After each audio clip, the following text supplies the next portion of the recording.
Okay, we are live. Panic. We are live. Zombie. Question is, does my YouTube know that I'm live? Yes. Does my YouTube know I'm live on YouTube? It sounds like a really dumb question, but with how dumb YouTube is, it's accurate. Let's find out.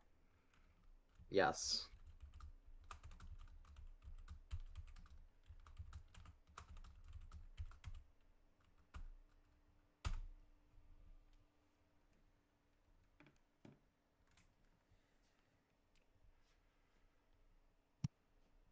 Very, very nice. How is everyone doing? Pretty Good. Good. Good. I'm just doing some advertising really quick. That way, the maximum amount of people won't show up. They're like, ugh, that guy's streaming again. Shit. When's the next episode of Grove coming out, Chibi? When's the next episode? Yeah, when do I get this? When do I get to see my child wreak chaos again, Chibi?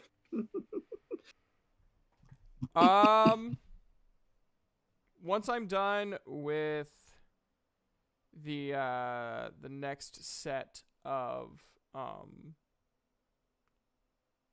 so I got New Moon Academy episode 2 coming out probably sometime the end of this month.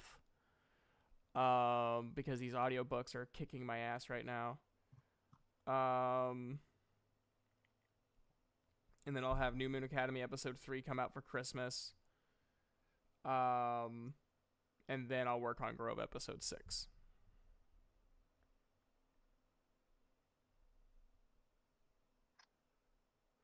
Fair enough.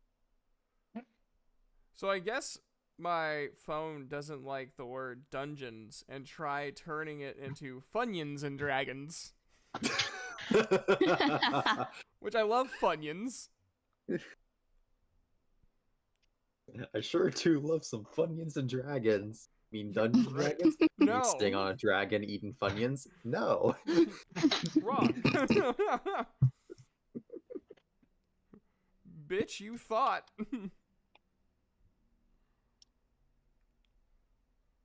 Somebody from that I used to go to church with showed up to one of my streams one time, and they were like, "I thought you were child friendly." I never said that. That was your assumption.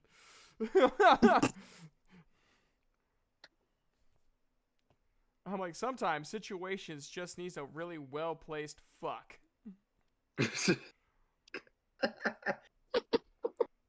Like, Sounds like a bard to me. I mean, sometimes that too. I was going for a different kind of fuck, but you know what? That works.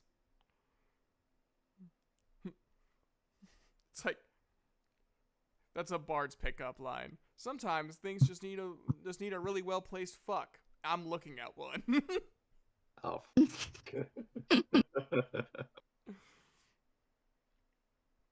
This is why we have to talk to HR.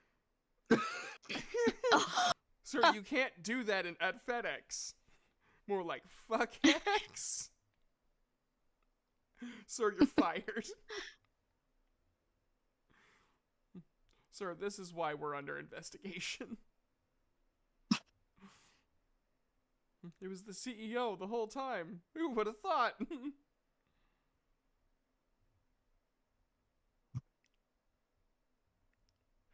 Say it isn't so. Anyways. Hola, ¿cómo estás, mi amigo? Hola. ¿Cómo está? ¿Cómo está usted? Yeah, I speak Spanish. Muy bien. Not much past that. It's very limited. Me gusta putin el gato en la licuadora. Why would you do that? That's illegal. Hello, Catherine Shaw. Hello, Zachary Perring. Ice Cloud Live. Would wish y'all luck, but knowing my role history, just do your best. Hello, agree. Oh, you motherfucker. Oh yeah, no, I alerted them. I hope you realize this. Oh, well, I guess that means I just have to have more of my fun. All right, you guys ready? Yes, sir. All right. Hello, everybody, to the first session of the Saturday Party. Woo! Woo! They're like, we swarm. So yesterday was Friday's party, and basically, I kind of had a conundrum when I was coming up with the campaign of whether or not I'm going to have both of you guys in the same universe, essentially, and just working in different areas, or have you guys in parallel universes, and then just let your choices lead you away from each other as the story goes on. And I ended up choosing the latter because life is hard. So I figured this would be a little bit easier to make it more organically different rather than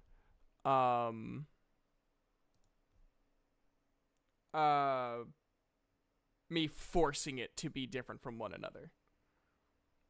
So sorry for anyone that's going to be trying to follow it and be horribly confused. Like, what the fuck's going on? I don't even know. So, that's the beauty part of it. So, how are my players? Pretty good. I'm gonna hopefully try to keep a consistent voice, but I already gave you that warning. You are perfectly fine. And if you don't, that's fine. Roll with disadvantage. No. Okay. Oof. Okay. on all speech-based, on all speechcraft based Shit. skills. The charisma's my lowest. The charisma's my lowest score to begin with. No. Fine. Wisdom. No. Fine. Dexterity. Okay, that works. Oh, well then I won't do that one. Damn it. But what if I trip over my words? Dexterity and Constitution saving throw, because you're gonna fall your face socially. Should have chose vocabulary, your chosen terrain. Yeah, I'm very strict with my social interactions. They take a physical toll. Welcome to being an introvert. Introvert Simulator 2025. Every social interactions. Roll a Constitution saving throw. Oh no. Don't you mean a charisma? No. You heard me. Rocks fall, grieve dies. Start anew. God damn. They're already rooting for your death. Yeah, I'm not surprised. That's called friendship. I feel like I need to make a level 3 of grieve just to have some backup. Everyone should have a backup character, but they don't have to. Ah, that's what I could work on. Yeah. We'll see how this one goes, and then I'll Yeah. determine how many backup characters I'm gonna need to make. More to weak the social interactions. All right, everybody. Players, with me, take a deep breath. You can let it out now. I don't want to. Of course, the guy that was in the military doesn't want to let out a breath. Smell the many foods and drinks being made. Hear the sound of the poor, patient parents attempting to keep their children in check. The sights of all peoples of all kinds rustling, hustling, and bustling together in this humble land of Urna and Dialmo. From every Calastrong kingdom to the other countries, even other realms, represented in the guests in this once-a-decade event. As all of you enter the event, whether for food, curiosity, or even work, the beautiful overstimulation exudes with every step. Whether seeing the Ganassi dancer, like the water Ganassis, using their hydrokinesis to tell stories of old, or fire Ganassi using their pyrokinesis to make people stunned in awe with beautiful colors and designs.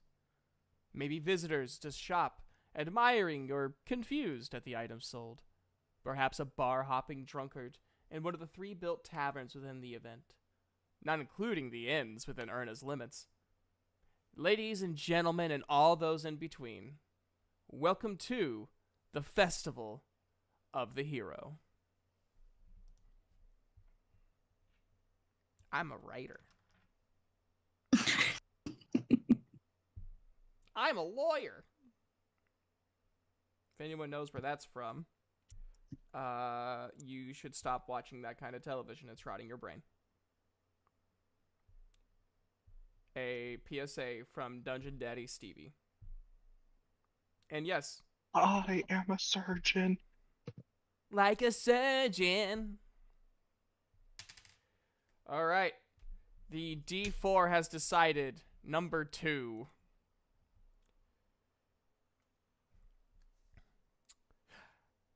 An angelic dark elf with his squirrel.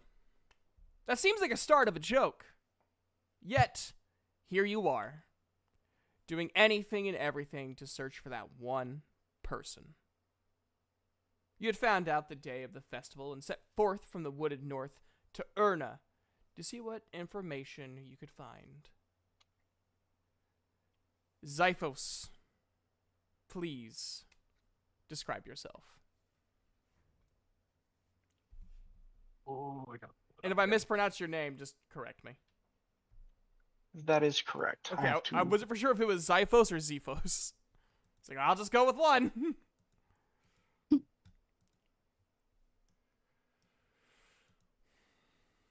So,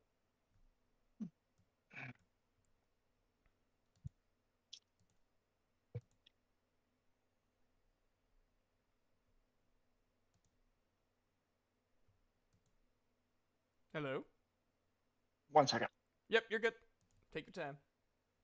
I just want to make sure that, like, my whole life didn't just crash. It seemed like the day for it to happen.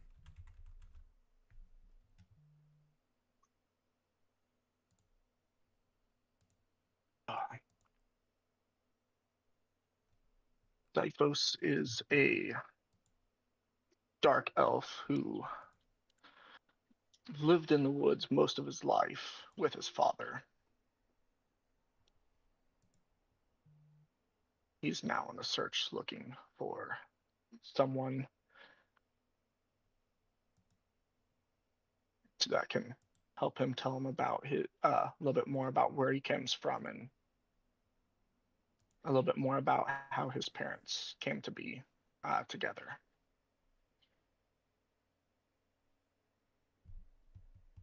Okay.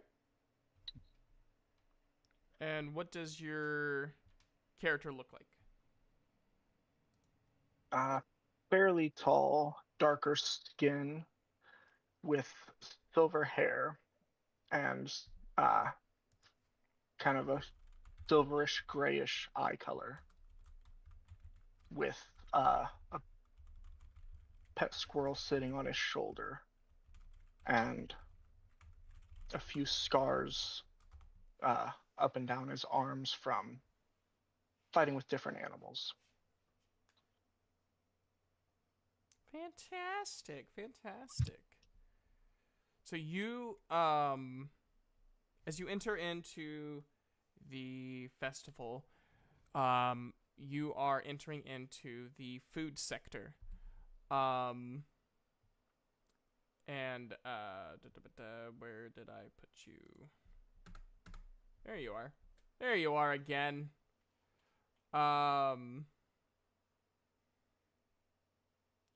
As you enter in, you're hit with a cacophony of scents. You even feel within your clothing the movement and the chittering of excitement. As your little squirrel pops out of a little pocket.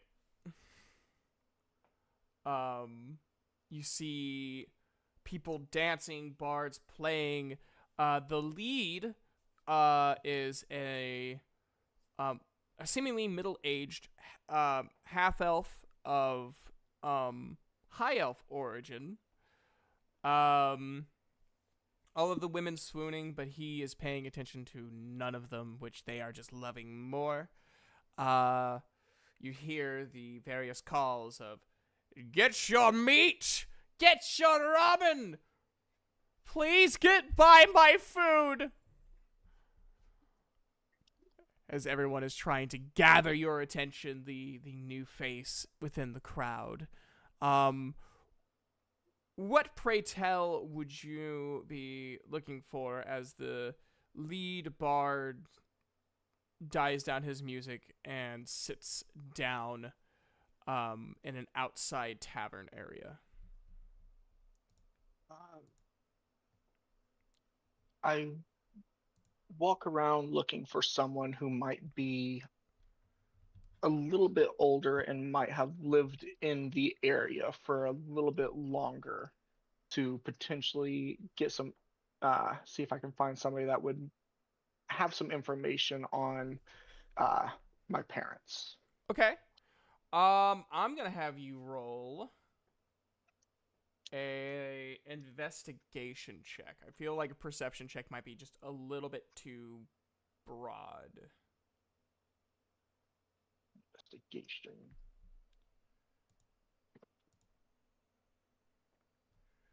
I rolled an 8. There's a lot of people here. So it's kind of hard for you to be able to pinpoint. There are a couple of people who seem to be, I will be nice and say, well-traveled. Including the bard. One of the barmaids that served him also looks like she has been around the block a few times. Not that kind of block. Well, maybe. Who knows? Don't be judgmental, you freaking squirrel. That's the sound squirrels make, I guess. And then like there's an orc and a wolf shifter that also look like they're younger, but you could tell just by some of the scars that they have on them and stuff like that they probably have seen around Calastrong for a while. I'm gonna go up to one of the food stalls that looks a little bit more rustic and been there for a while. And I'm gonna ask talk to the shopkeeper and ask him, how long have you been working in this area? A gnome with a lazy eye walks up to you. Are you asking like right here? Or are you asking around just in general in like Calastrong? This area. How long have you been working in this general region for the festivals? Well, we have a circuit in Dialmo, but you know usually we do try to travel even more further. But right here, right now, I've been here for 1 week. But I've worked in the Almo circuit for at least 27 years.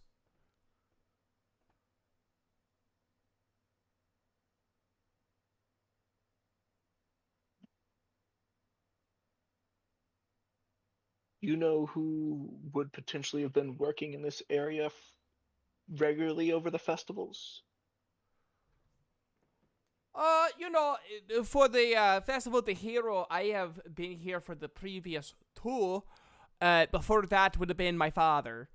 But I know Mr. Vadan Don Smile over there, the bard. He has been in the Omo all of his life, traveling around, to various tours and working in primarily bars. For someone so talented, he keeps himself very humble.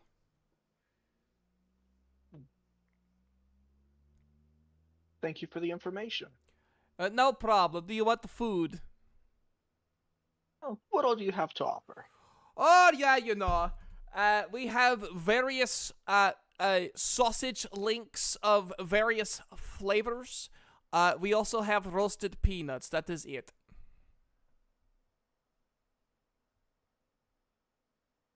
We don't sell much. It has been hard on the gnomes lately. We are Can I so take small. a small bag of the nuts, please? Okay, so you want my nuts. Here we go. He hops down from a stool that you didn't see before. And you hear like the sizzling of his nuts. And he puts his nuts in a sack and hands the nuts to you, and also because he sees the little squirrel poking up, and hands you a non-roasted nut sack. How much do I owe you for these? Oh, you only owe me 2 copper for each sack. Okay. I reach into my pouch. I have very small sacks. That's fine. I reach into my pouch, pull out 5 copper, and hand it to him. Oh, you didn't need to give me 5 copper for my sacks. It's not a problem. Thank you for getting some for the little guy.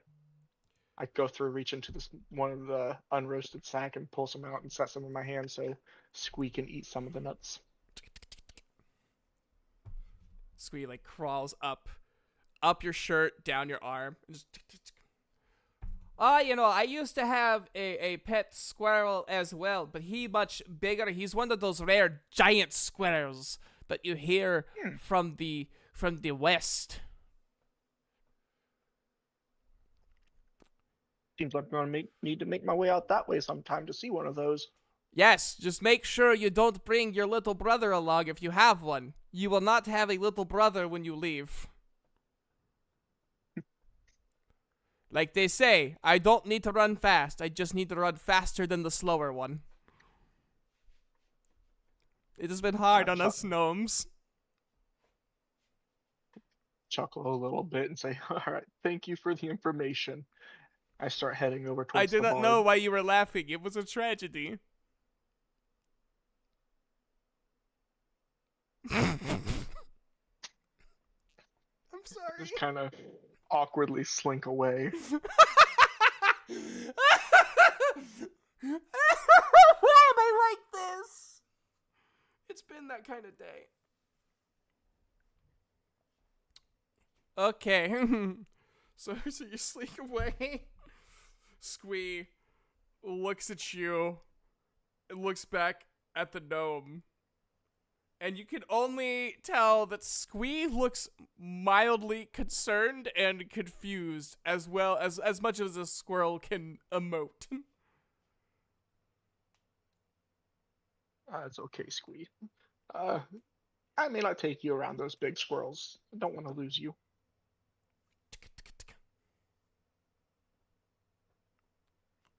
Pat his head a little bit. It like Squee like grips your finger a little bit as you like pull back. Like nah. And it is finished eating the gnome's nuts. As you go and find whoever you wish to talk to. Head over to where the bard was playing. People, surprisingly, have been leaving the bard alone, as he has a fantastic drink as he is flirting with a barmaid, a cat shifter. Ah, yes! You're quite the tall fellow. Have you come for an autograph, or maybe you want to hear about my fantastic travels across this land? Not particularly. I'm actually seeking some information. If you may have some time to talk. I do. This is a new conversation, but have a seat. My name is Verdun Dunsmile, bard extraordinaire of all of Diamo, and you are, good sir. My name is Zyphos. Zyphos, a strong name. Very strong. Ha ha! Well, my friend, brother Zyphos, how can I help you? I'm actually looking for some information about a couple that may have gotten together here at the Festival of the Hero a while back ago. Well, I have played a few weddings before. About how long ago are you thinking?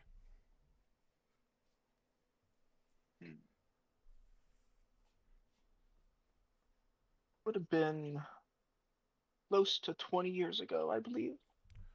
That was when I was in my wedding prime. It was the thing to do for a couple of years, you know.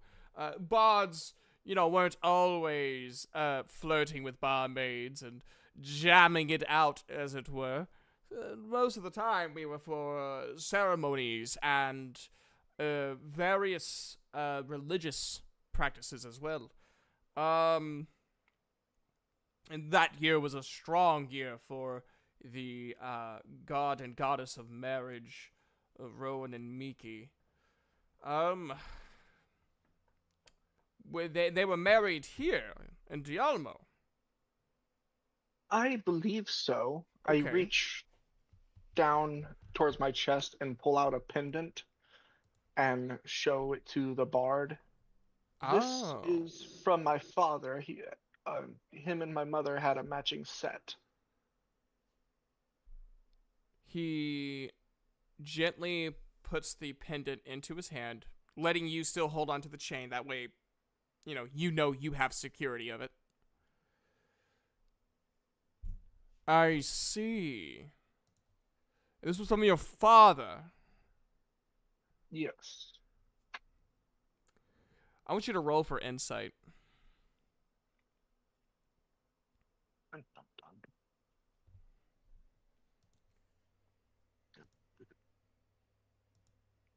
At least today we didn't start with a nat 1. Yesterday we did. 18 plus 3, God dang. 21. Fantastic. By looking at his face as he like runs his fingers over it, you can see the glimmer in his eye as he very much remembers a pendant very similar to this. Yes, this was a secret ceremony that I was shocked to be hired for. I remember it because I was at a bar with my wife, who was working her shift, and he gestures towards the cat shifter, barmaid. And they approached me because they saw my loot and asked me if I wanted to help them elope, as I am also a priest for Rowan and Miki. Although I am not of the cloth, I do have that authority. I see. Yes, he was a dark elf, yes? Yes. Yes, you look very similar to him. You favor him very much more than your mother. But what can you tell me of my mother? I don't know much about her. Well, with all due respect, she was a very beautiful woman. Not as beautiful as my Flore, but objectively speaking, she was very beautiful. They seemed to be quite fond of one another. I mean, to elope as they did, passion and love must have been strong. She didn't talk much. She was very reserved in comparison to your father. He was very much the more excited one. As most grooms are.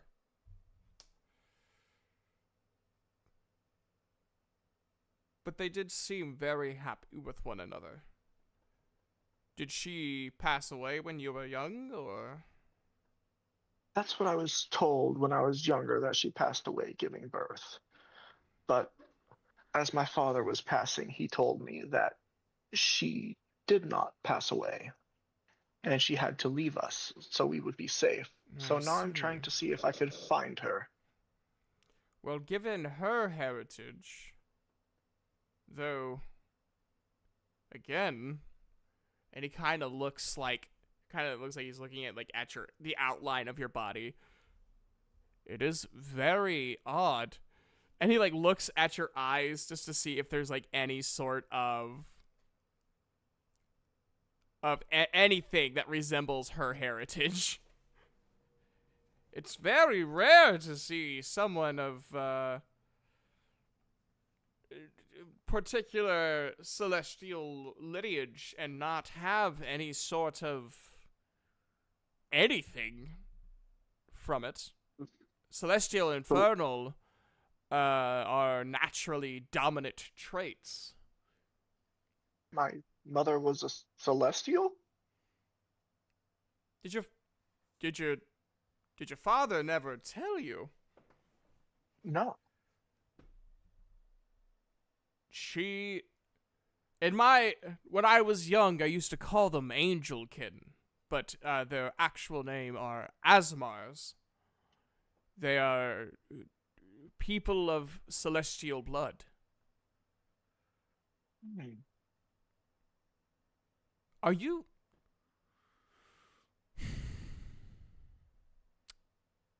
I can't. Yes? I can't help you more than that. But she had beautiful. I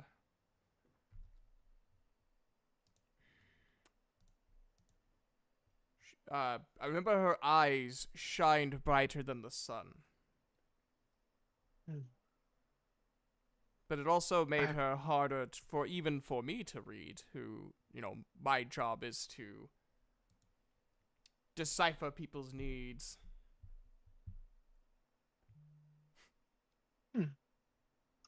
I appreciate the information. It gives me a lot more to go off of. Of course.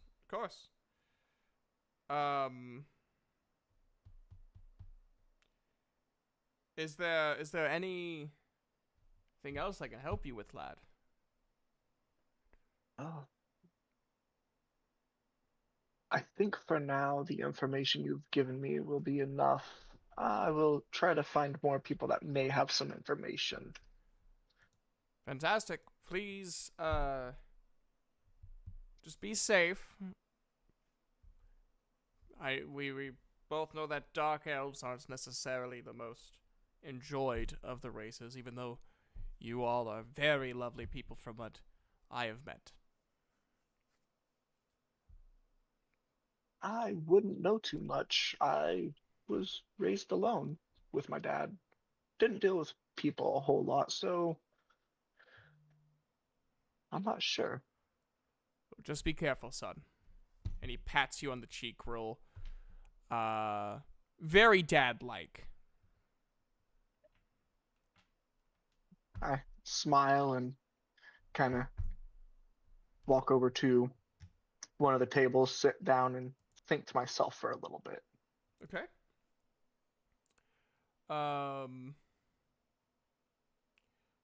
As you're thinking, you hear someone yell beside you, "Listen!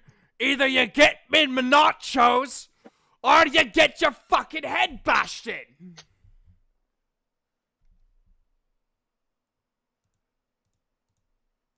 And do you turn and see?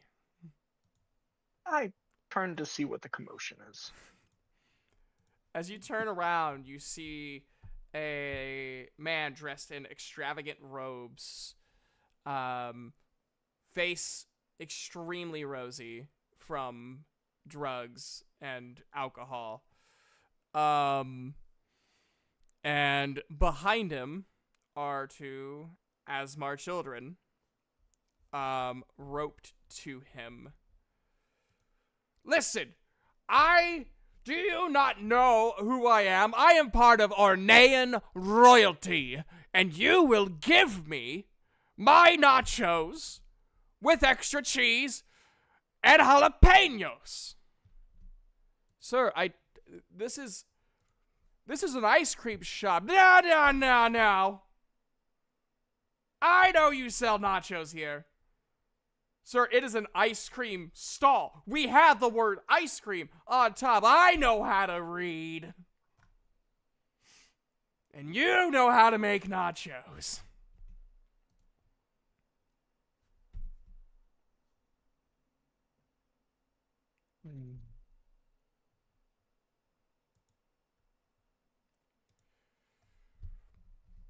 I sit there and just watch and see, just keeping an eye on him to see how he acts and how he moves. Listen, these children are demanding nachos. And he tugs them forward. Do you want to disappoint them? Look how sad they look. Because they're not getting their nachos. Sir, I wouldn't bring them into this. This has nothing to do. You, sir, are the one having issues understanding. Oh, so I'm the one who's not understanding. Do you know what I can have done to you? You'll disappear. No one will know where you are. So I would either let me know where I can get some goddamn nachos, or you better make them yourself.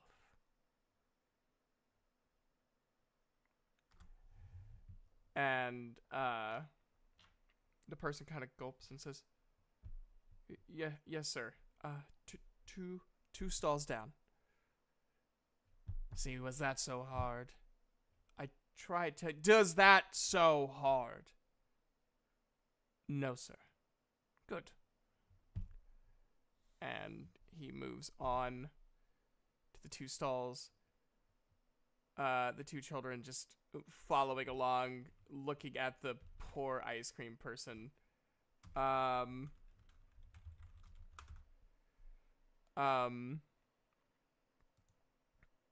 With disdain, with a mouthing sorry to the stall, and the stall person just kind of put their hand up like, "You're good. It's not your fault." Can you believe it? Those people didn't have nachos. Ugh.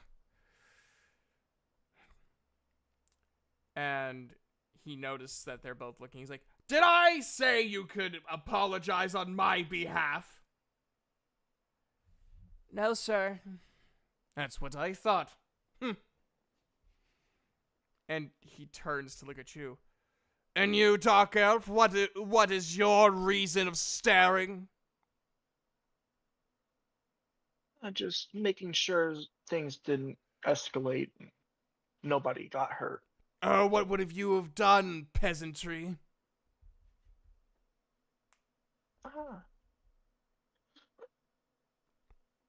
Probably have made sure that the kids didn't get hurt. That seems like something between you and that stall. The kids should not have been involved. So as long as they're not harmed. "Oh, as long as they're not harmed." Ugh. People like you absolutely disgust me. Telling me who needs to be involved and who doesn't. Ah! When you get to where I'm at, you can tell me what needs and needs not to be done.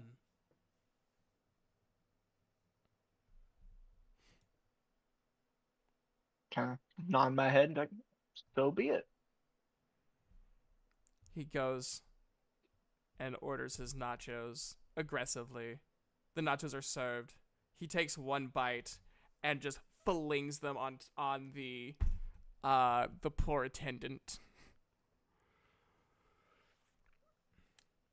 Were they not to your liking, sir? No, but nothing your dirty hands would ever satisfy a rich taste like me. And off he goes to most likely bother other people.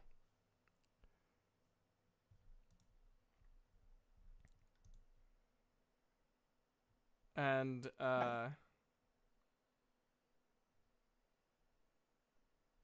as you sit there, you I want you to roll a perception check.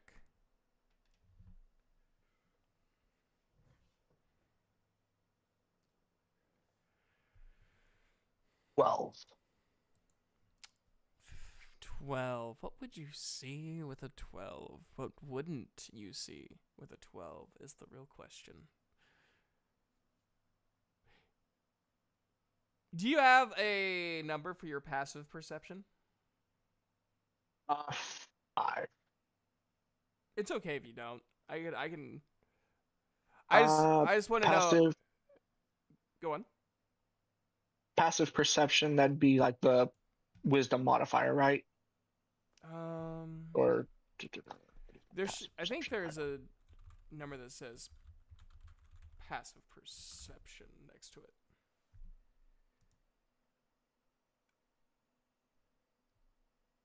Or yeah,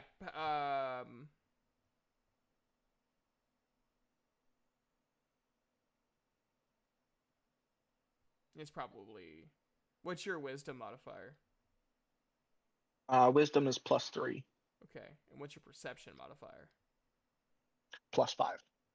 Okay, so you got a pretty good passive perception. You notice a bunch of cloaked figures beginning to move in a organized but not together formation. And we're going to be moving on to the next person. Who knows what could happen? Oh!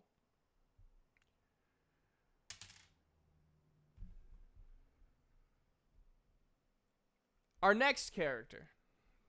You are used to the hustle and bustle from your home of Luzmere. Navigating crowds has always been easy for you, not just because of your experience in large, crowded places, but also your size. Soren, describe yourself. Did I say the name right?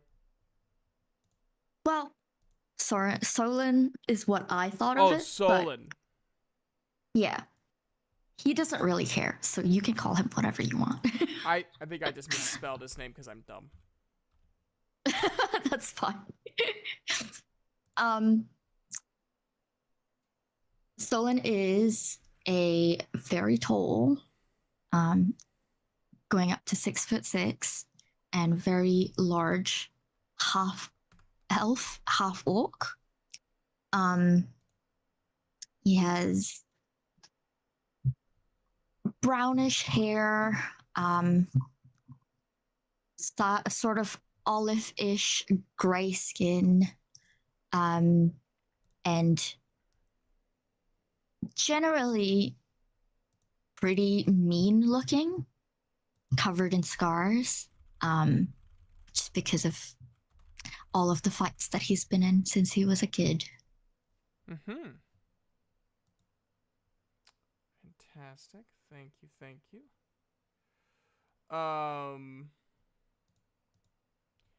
You are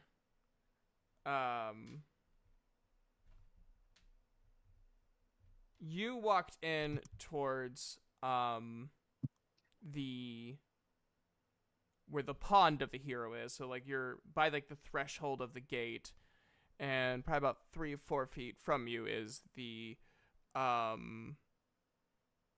guess you would call it the shore of the pond. And you hear a strange bubbling next to you, and a water nymph appears within the pond. And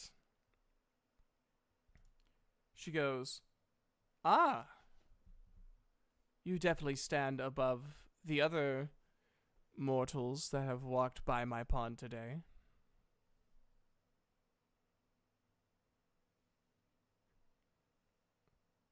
Um, I look at the nymph and I raise an eyebrow and I go, "Does that matter much to you? Is there something you need from me?" I look for people whose presence interests me. Not in the way that other places and other kinds of nymphs find interesting, but something about your blase, whatever happens at your size. Something about it just piqued my attention. I am Anna of the Pond of the Hero. Well met, Anna. Though I can't say I quite enjoy your attention. I don't quite like being seen as interesting. I understand that. However, I am trying something new, so I will humor you. You see her almost transparent body, her face specifically, and you just see like a small smile begin to form. Well, I appreciate that. You know, I was at a festival of the hero, much like this one, but in a different sense, is the best way I can describe it. I can't explain to you. The Mother of Spirits has prevented it, but there was someone who had a similar vibe to you named Vam, though you have a lot more heart than he did. He was a warforged. And this Vam, is he too half orc as I am? No, he was an automaton. He was a synthetic being made out of metal and arcana. But Fascinating. he unfortunately passed away in a fight on these very grounds. So perhaps feeling your presence reminded me of him, and that is what interested me. I hope that makes you somewhat more comfortable about piquing my interest. Well, I certainly have no intentions of dying here today. I would hope not. It would be a disappointment for many people to see possibly their first death. But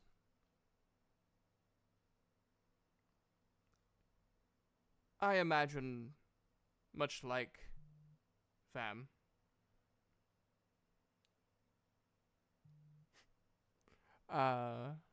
you are strong enough.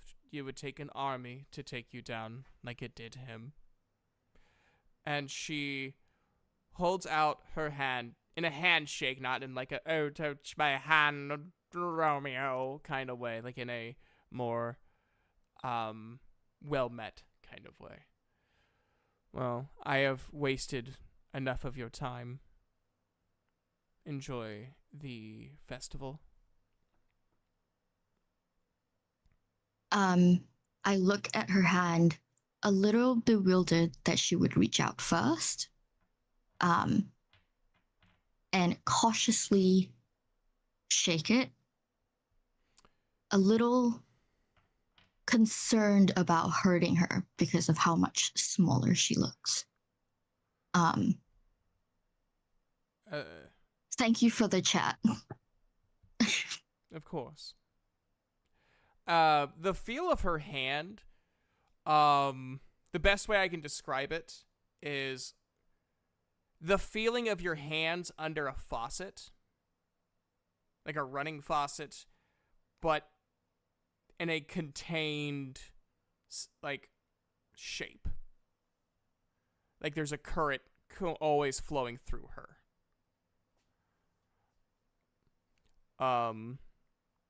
And she smiles and she says, "Before you leave, would you do me the honor of saying goodbye to me?"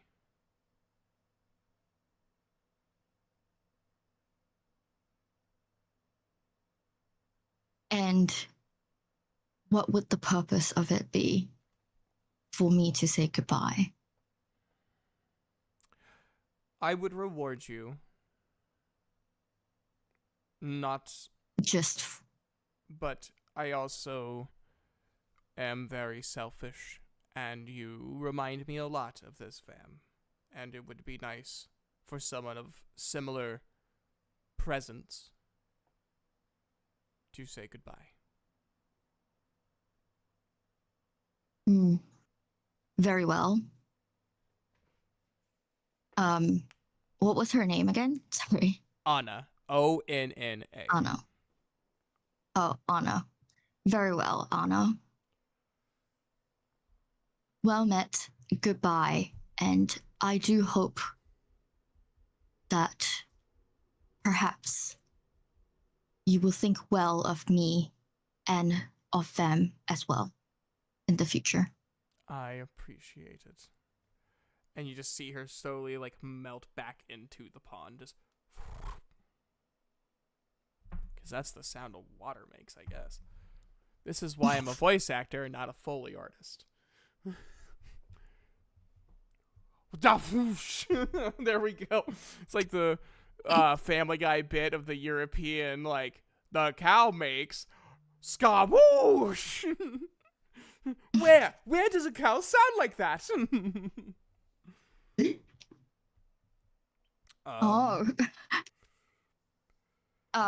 Well, any kind of water sounds would work in this case. Why, I sound more of like an annoyed, like, bear. Like huffing. Just like, fuck this salmon. In fact, fuck this planet. I'm sorry that I am me. As you walk into the Festival of the Hero, you entered, unfortunately, into the main gate. So everyone is just bunched in and slowly making their way around. For fun's sake, I need you to roll a sleight of hand. Which die would that be? It will D20? be a D20, yes. Okay. And then you will apply that little plus number by your sleight of hand skill, that plus or minus number. Okay. So that was a 17, and then Very nice. my sleight of hand plus 2, so that's 19. This is a big guy who's really sneaky. God damn.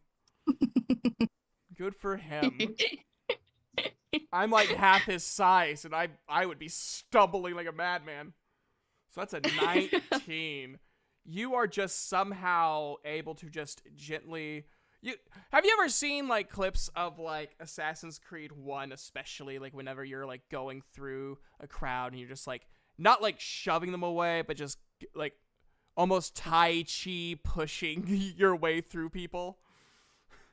That's what you're doing. Like you're basically like literally swimming through the crowd, just like for someone so big, you are very fluid in your movements. How this man survived Luzmir with how big, strong, and smooth he is in his movements is beyond me. It's probably what the real fights were. It wasn't actually against other men. It was women trying to court him. He's like, no! Get away, witch! Throws holy water. No, no, no! The devil woman! I'm sorry. It makes sense that he would do that. No, no. Has like a newspaper roll. No. No, no, no, no, no. Comes back home. I'm home. Oh my god, what happened? Women. Yep. They wanted me to date them. I don't wanna.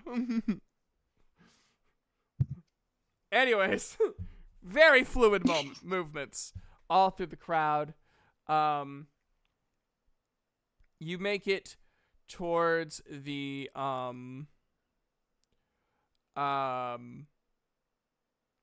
commerce center, of the area. So like a lot of stalls selling various goods, anything from little carvings in wood to full-on weapon shops to full-on tome tome sellers, booksellers, anything you could possibly want is in here. And a little on down, you would probably be able to smell like the whiffs of fried food and other cooking techniques. So where would you want to go? Anywhere is perfect. I can work with anything. I would probably visit food stalls. Okay. So you're gonna make your way. Yeah. You make your way through and pass. You see the only roll a perception check real quick. Perception. Got it. Oh, I'm rolling high today. That's a 15 Hell yeah. with plus 3 perception. So that's 18. God dang, you're doing great. I know. So as you're walking by, various people are trying to get your attention. You don't care. The only stall that you couldn't see the vendor of is a very quickly put together makeshift vendor booth, but your mind is on food and you just keep moving on, just kind of leave that note of that's different, and kept moving forward. towards the food. What kind of food do you think you would want to go for specifically? I think Solon would be interested in just seeing what's different because he's spent his whole life in like one place and Right. he's heard like tales of like different types of foods that from like different species, different cultures, and he's just curious to see what's around. Okay. So you would see you would hear an Ornean noble scolding a couple of Asmar kids about something about nachos as you walk into the food area. And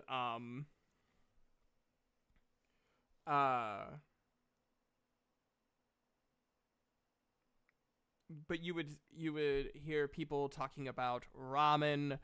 You would see a water ganassi selling something called they haven't said the name, but it's spelled like sushi.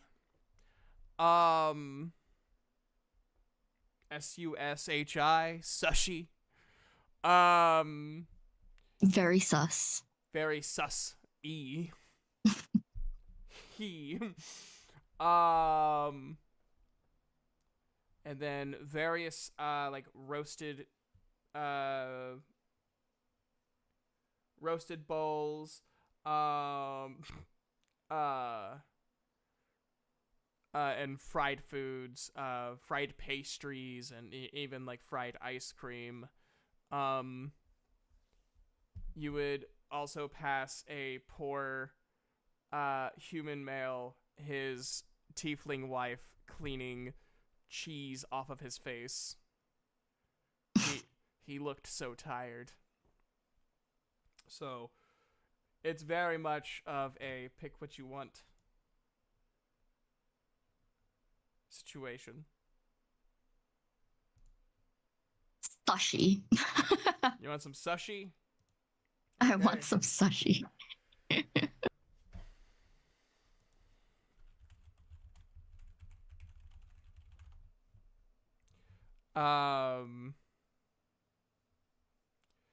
So a water ganassi male comes up. Hello! Welcome to Sushi on Rice. Get it? 'Cause I could make ice, but it's made with rice. No? My wife said it was stupid too. Perhaps you should have listened to her. You know, you're not the first to tell me that. But yes, how can I help you?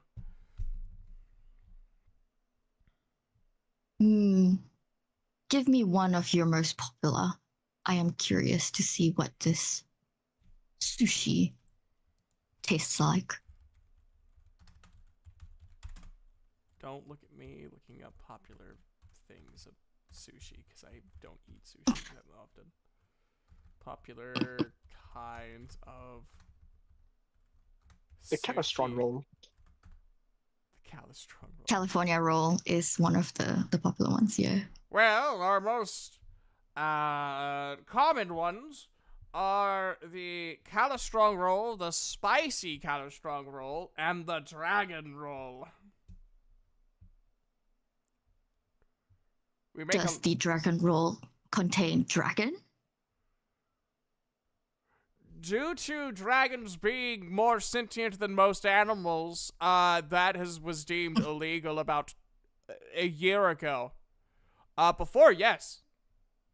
So now we just made it super spicy. What a shame. I will try the Calastrong roll then. I know. I believe hunting dragons should still be a good sport, but you know, people like being progressive. Totally not irritated at my government right now. Totally not. Everything's fine.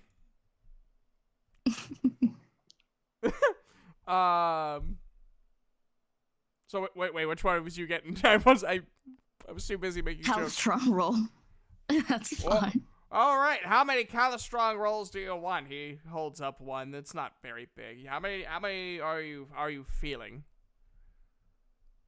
How much do they cost? It's a silver for a pack of 10.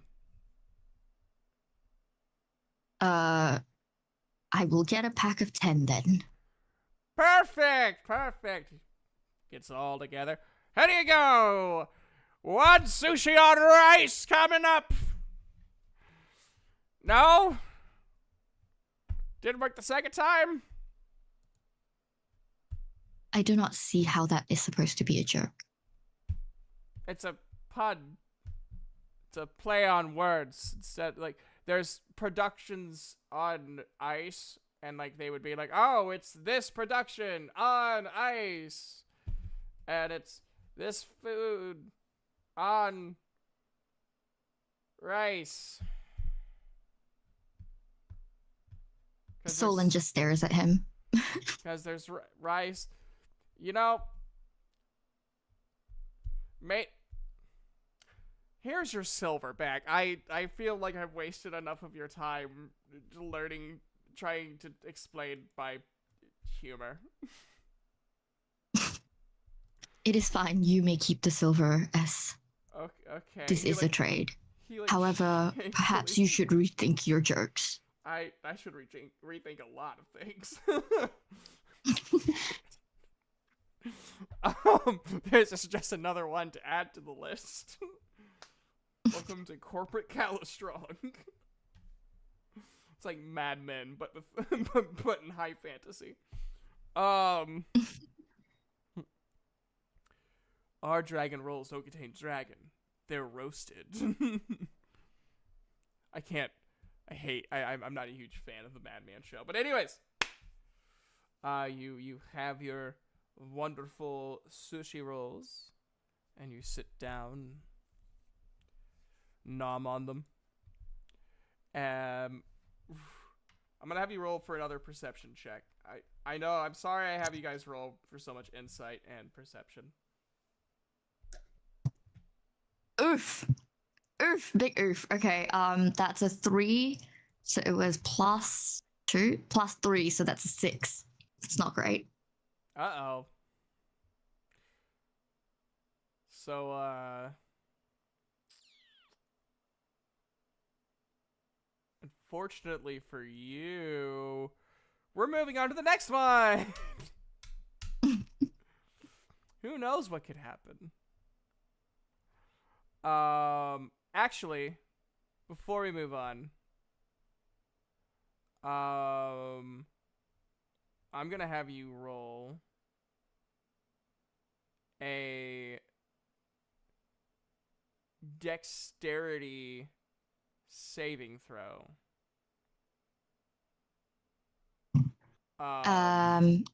With disadvantage because of your low perception roll. Yep. So that would be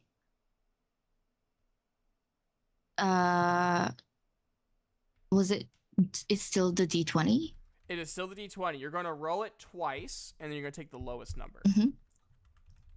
Okay.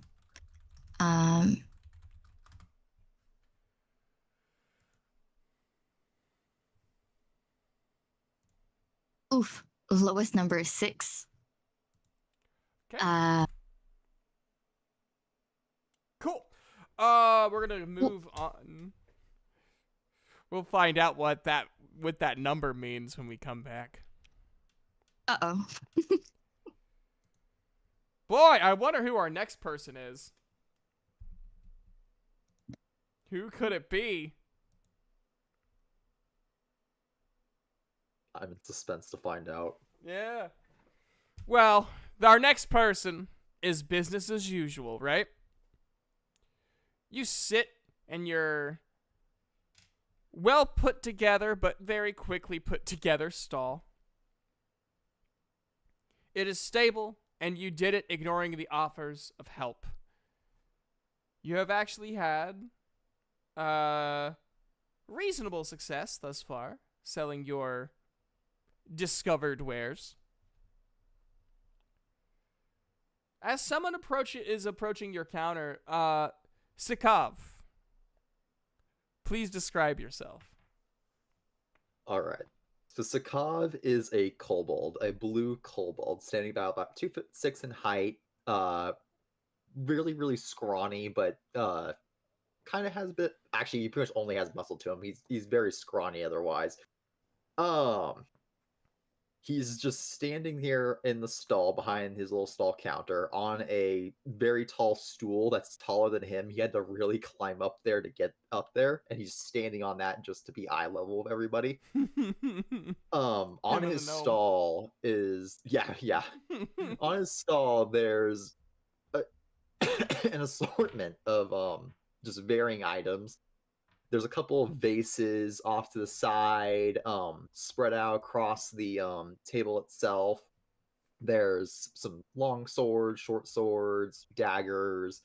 There's some climbing gear in the corner, and then an occasional piece of jewelry, a beaded bracelet, a beaded necklace, and also 2 more matching bracelets. Fantastic.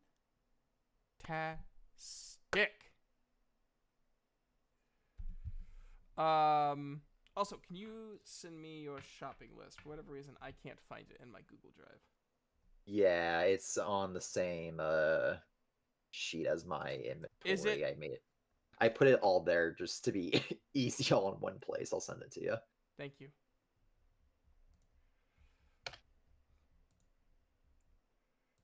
You are a saint. Oh man, there's a man in your file. Oh no. I wonder who it is. He's got a corgi. Oh god. Truly.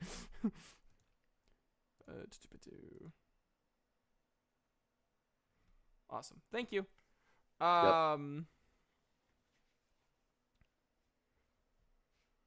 Alrighty. So the person walking in front of you is a short human, not quite adult. He has fiery red hair, brown eyes shimmering with mischief. As he goes up, "Hey, I want a sword." Sword? Okay, what kind of sword are you looking for? Long, short, very, very small? As I say, I hold up a dagger. What are you looking for? Baby sword. You want the baby sword? I'm a man enough for a long sword. And enough for a long sword. Sure you can handle it? Ha! I was told I was the strongest warrior on the playground. I do like a look up and down at him. Uh-huh. Okay, I got these long swords here as I like hold up the 2 long swords and I visually like the swords are about as tall as my body, so I'm really holding them up, one in each hand. I got these 2 ones here. It's almost a matching set. I can't quite dual wield them. Not sure if you can, but you know, whatever. They're 10 gold they're 10 gold pieces each. An older human who looks a lot like an older grizzled version of the small human in front of you goes, "Philip, I told you not to go running without me, and now you're buying 2 swords from a random shop that we don't know the." Anyways, hi. I hope my son hasn't caused you any issues. Not at all. He seemed interested in the swords. I did try to offer him a smaller one that was a bit more his size, but you know, he was really settled on these. Yeah, I know. Real quick, these are a really varied assortment of things. Where did you end up getting the gear? I found it up on the mountain pass. Oh, Oh. You just see where the dad pales a little bit. Oh. Um. Son, are you really sure you want to buy from here? They could be cursed items. Not like cursed, like enchanted curse, like curse as in like bad luck curse. But, Dad, you said I could get one thing I wanted, and I want that. Okay.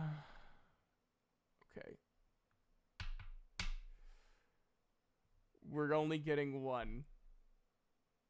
You Okay. sure? You sure? I can throw in a bundle of rope with it for free.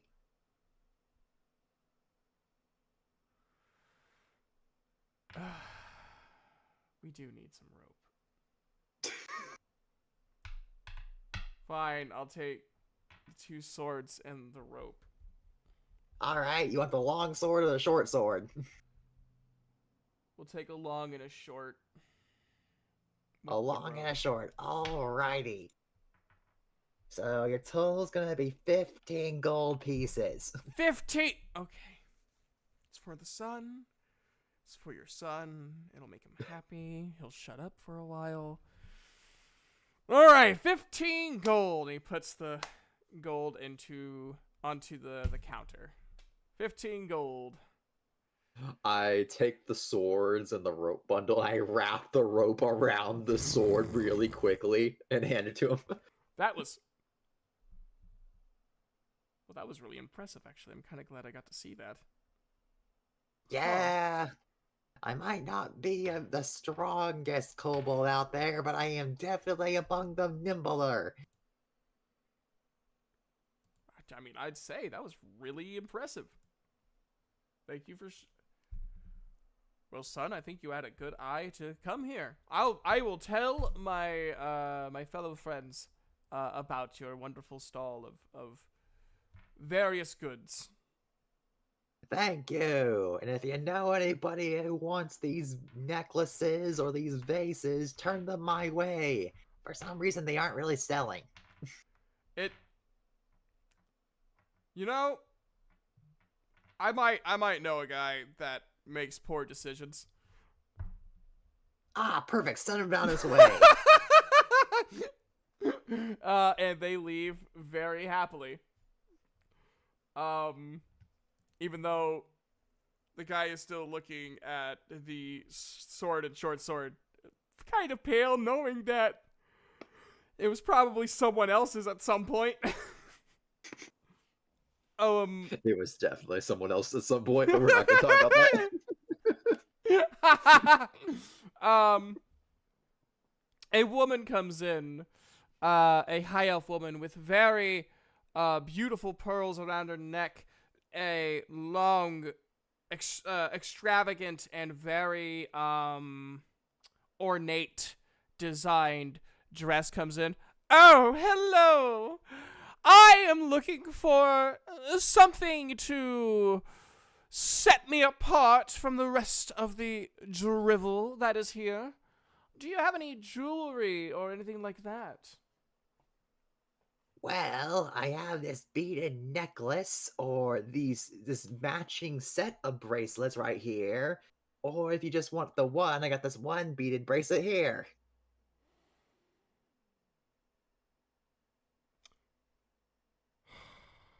And I'm holding all of them up in my little hands. just like balancing them. Not just balancing, but I'm like lowering up, raising my arms up and down, just shaking them in front of her.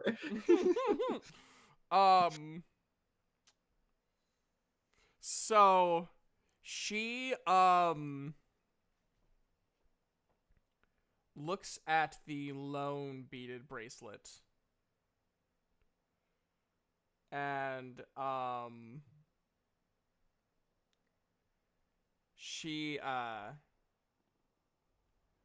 is like enamored by it. My goodness. It's almost warm to the touch.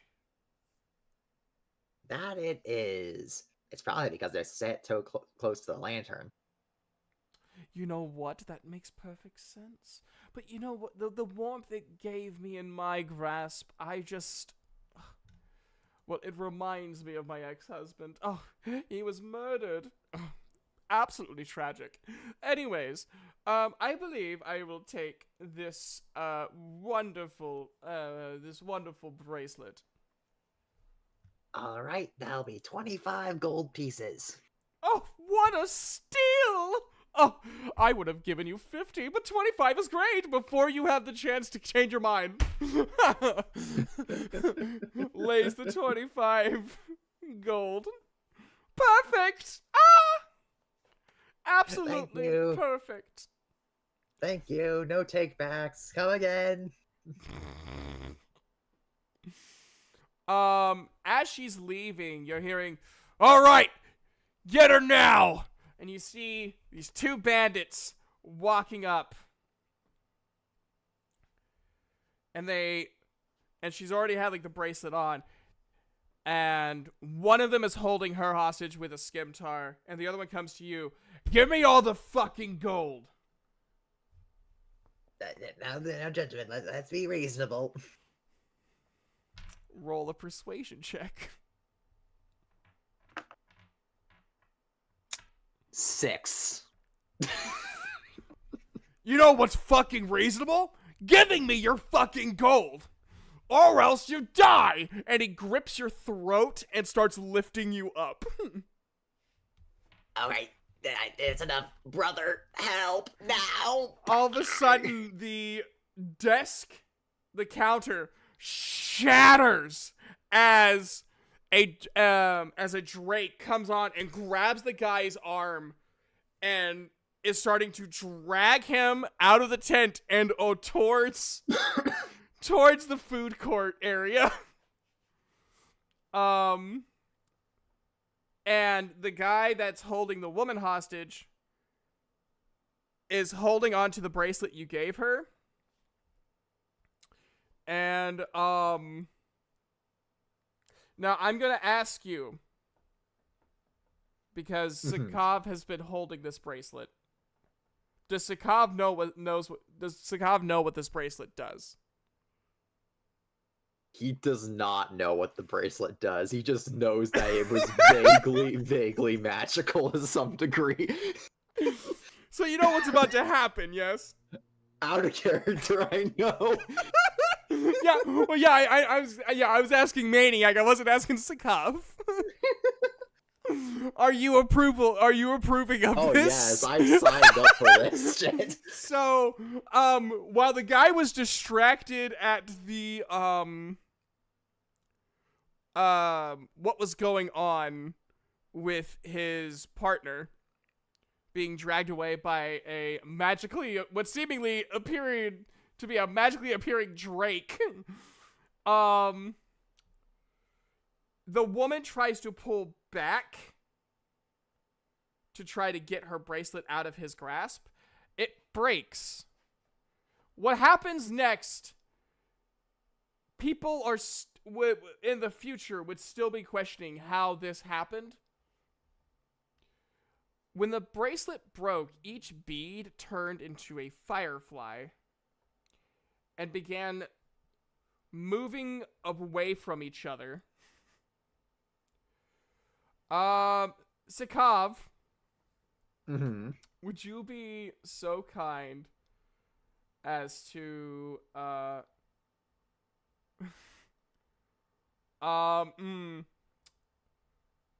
make a Constitution saving throw? That is going to be an 18. Cool. Let me roll for damage before I describe what happens, because it's gonna happen so fast. Sakov probably doesn't even have time to react other than cover. But he does have time to go, oh shit! Yeah. He...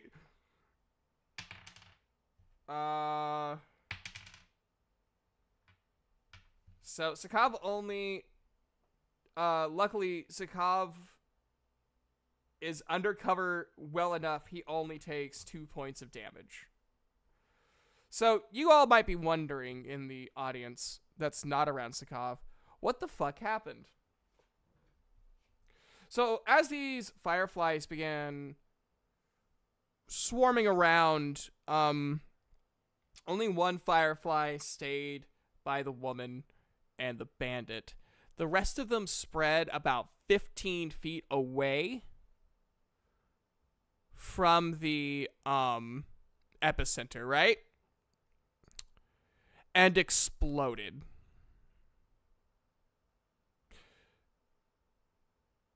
About 10 explosions happen. Sakov is fine. Only took 2 points of damage. Everyone else that was within closer to the explosion, that's a perfect 12. And they rolled a nat 1 in terms of their Constitution saving throw. Oh.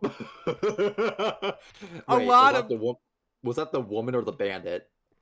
Yes. Oh no.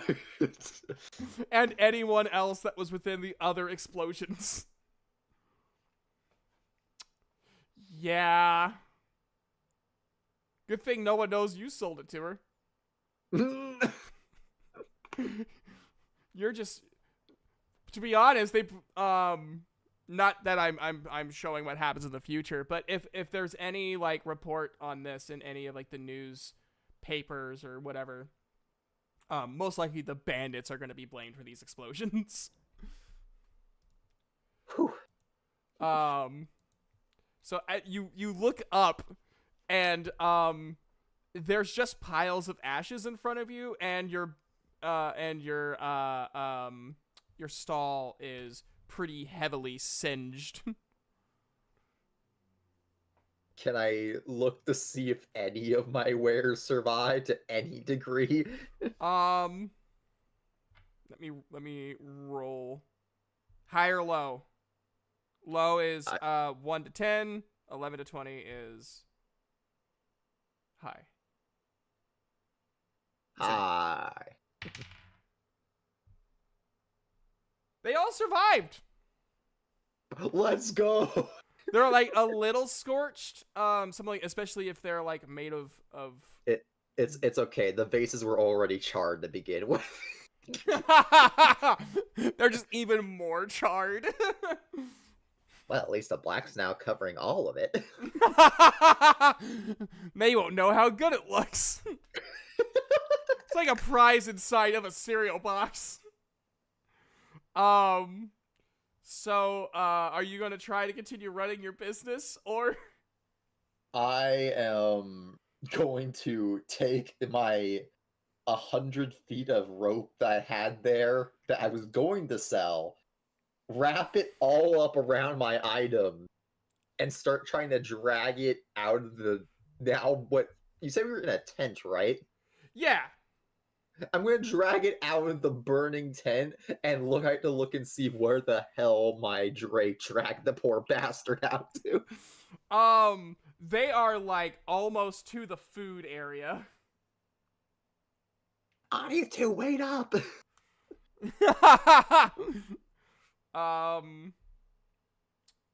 As you get closer, roll a perception check.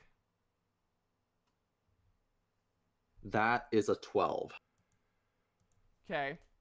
So, by this point, that human that was mentioned earlier, he's cheeseless now. He's now terrified because he just saw a drake dragging a bandit. And you see right next to you a guy that was in a cloak lift his head, and he's bald with like scars all down his face, like, okay, fuck this shit. And he opens up a scroll, and a loud boom, and all of these other guys standing up with cloaks take off their cloaks, armed and ready. It's a fucking bandit raid.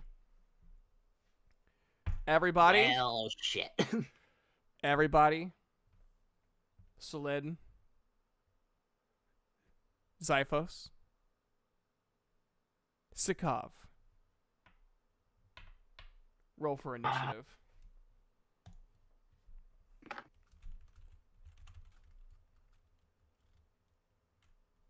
I got a 15. 15.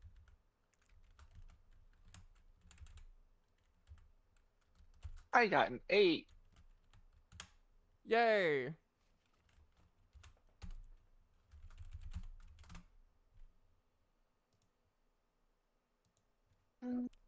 You just roll a nat 20 and I think Add your dex.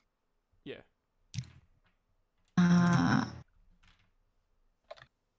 Oof, that's a 5 for me plus Dex. Dex, like the +2 for the Dex. Yes. Okay, so that would be a 7. Fantastic. Let me roll for all of my guys. Well, that's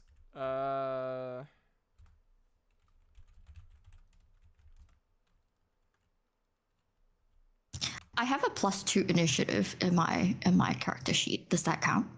yeah, to that was anything the for this, that or- yeah, that was the +2 that you added. Okay, cool. Yep. You did good.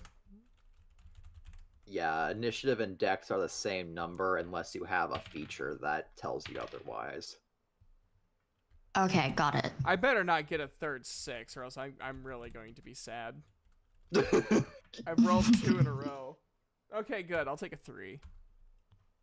That's a safe number.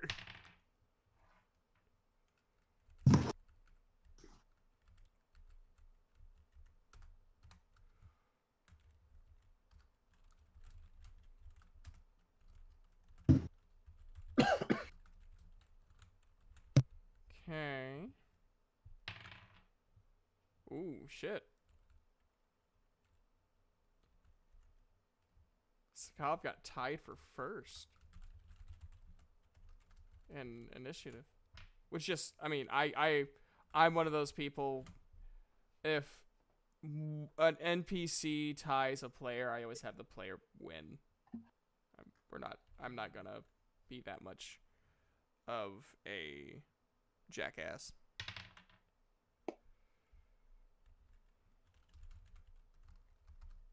Where's that?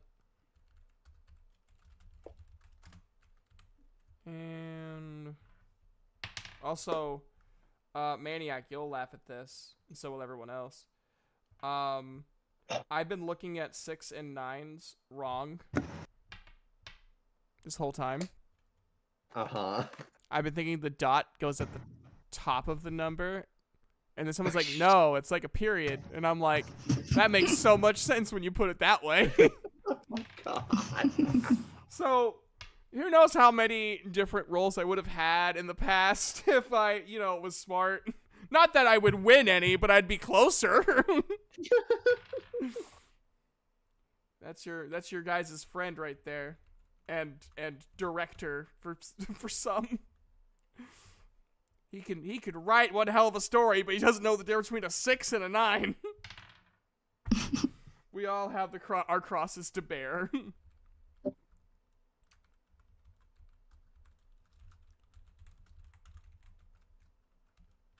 I promise I'm almost done.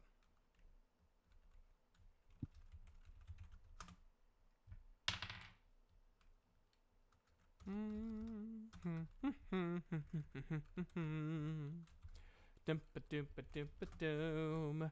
You will all win. Promise. Don't you trust me?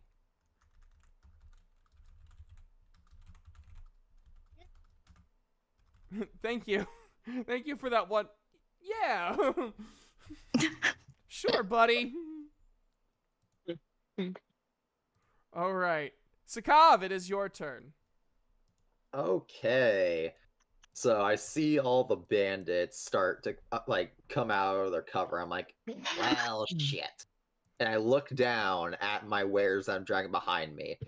and I'm like, I'm not going to be able to drag all this with me. So what I'm going to do is grab the remaining bracelets and necklace that I have, leave the rest, but I'm gonna grab one of the vases and toss it at one of the bandits' heads.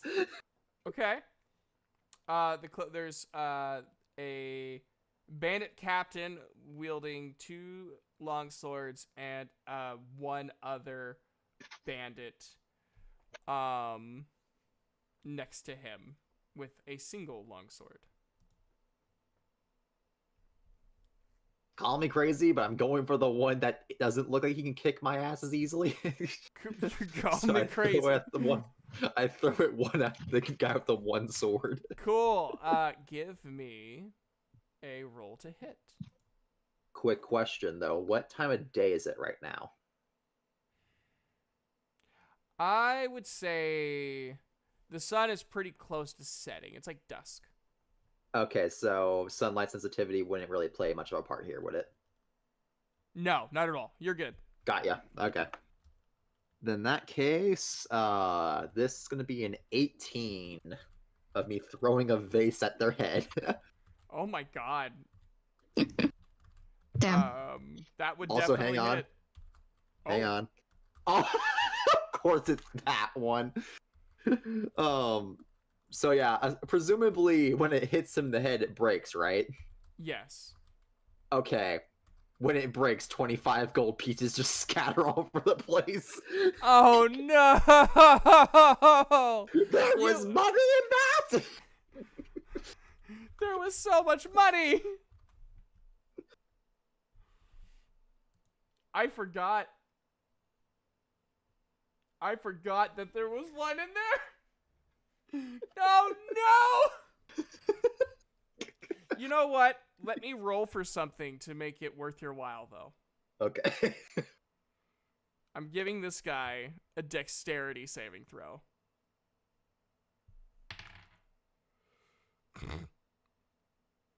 Okay, looks like I'm rolling for fall damage. He slipped on the gold coins. Okay, roll for damage. I don't even know what to roll for this because it's all an improvised weapon. Isn't an improvised weapon usually like a 1d6? It depends on the weapon. I mean, I guess because it's gonna come up. I guess yeah, 1d6 works. So It's kind of a hefty thing to throw. So I mean, I would say 1d6. Okay, would I add a modifier to that at all? I would just add your dexterity modifier. Okay, that's a 6. 6 damage. 6 damage. And then I will add a little bit of fall damage because he rolled a nat 1, so that means he really hit. Alright, he takes 7 total damage. And just so that I can be transparent with you guys,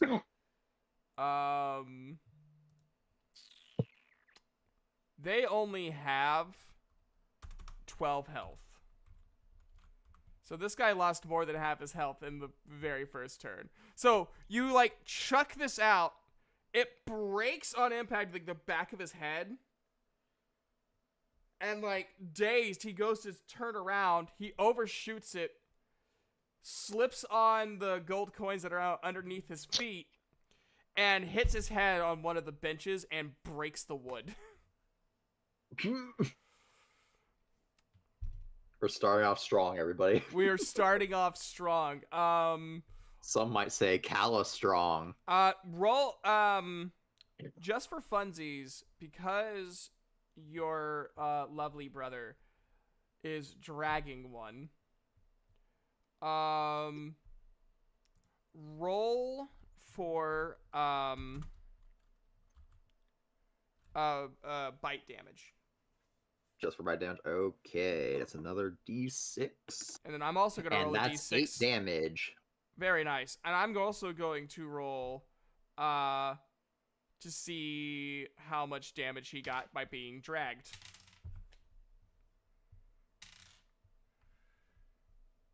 Oh.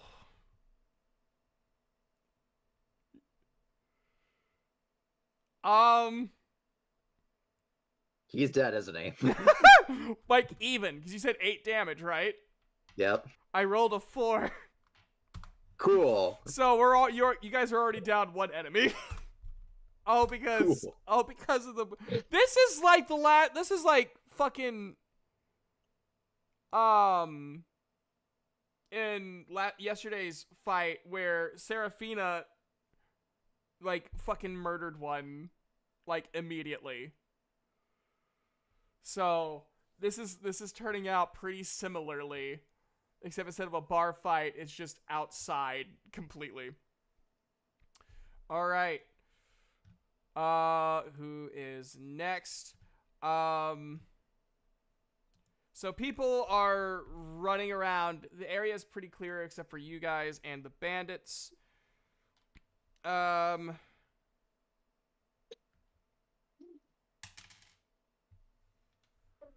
Hey, Zephos. Zarakander. Yeah. What's your AC?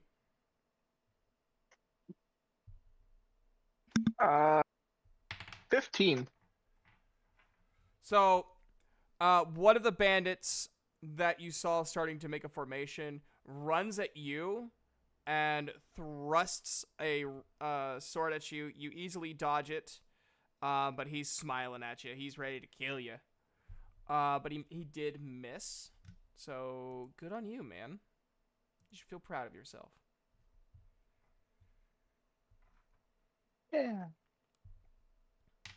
Cool. Hey, Solon. Yes. What's your AC, my lovely tall friend? 14. Oh, that's nice. You think you could dodge an arrow? I probably wouldn't go out of my way to dodge it. I think he's very much not someone who would dodge. Cool. At least I think so. Oh, wow, that was close. So, as Solin is getting up and getting ready for combat, right where he was sitting, there is now an arrow present. I Epic. rolled a 13. That was so close to being not great. That was my thoughts exactly.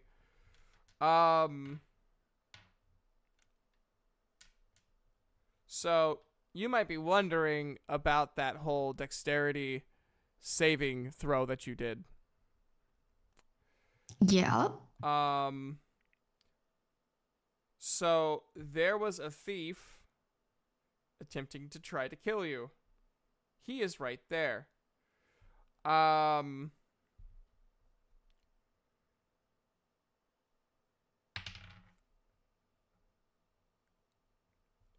And he rolled a 1. Epic. I'm safe. So basically what's happening was he was going to try to kill you, and then you stood up. He realized how big you were, and is now second guessing his decisions. Valid response. And now the captain, who is now looking at Sakov. Uh-oh.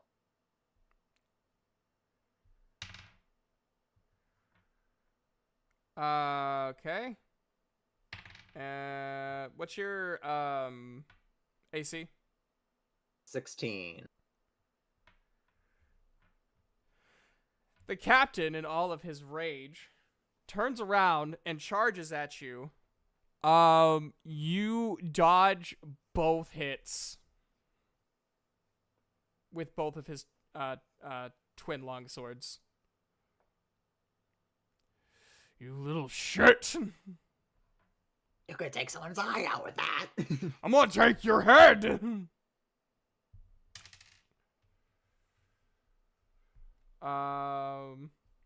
Hey, Selene, what's your AC? 14. So there's a second archer that's now aiming for you. Oh no. I'm not meaning to. I'm rolling a d4 to see which one of you four get hit. I mean, it makes sense. I'm the biggest target, so. This one completely misses and almost hits the guy that had cheese on him.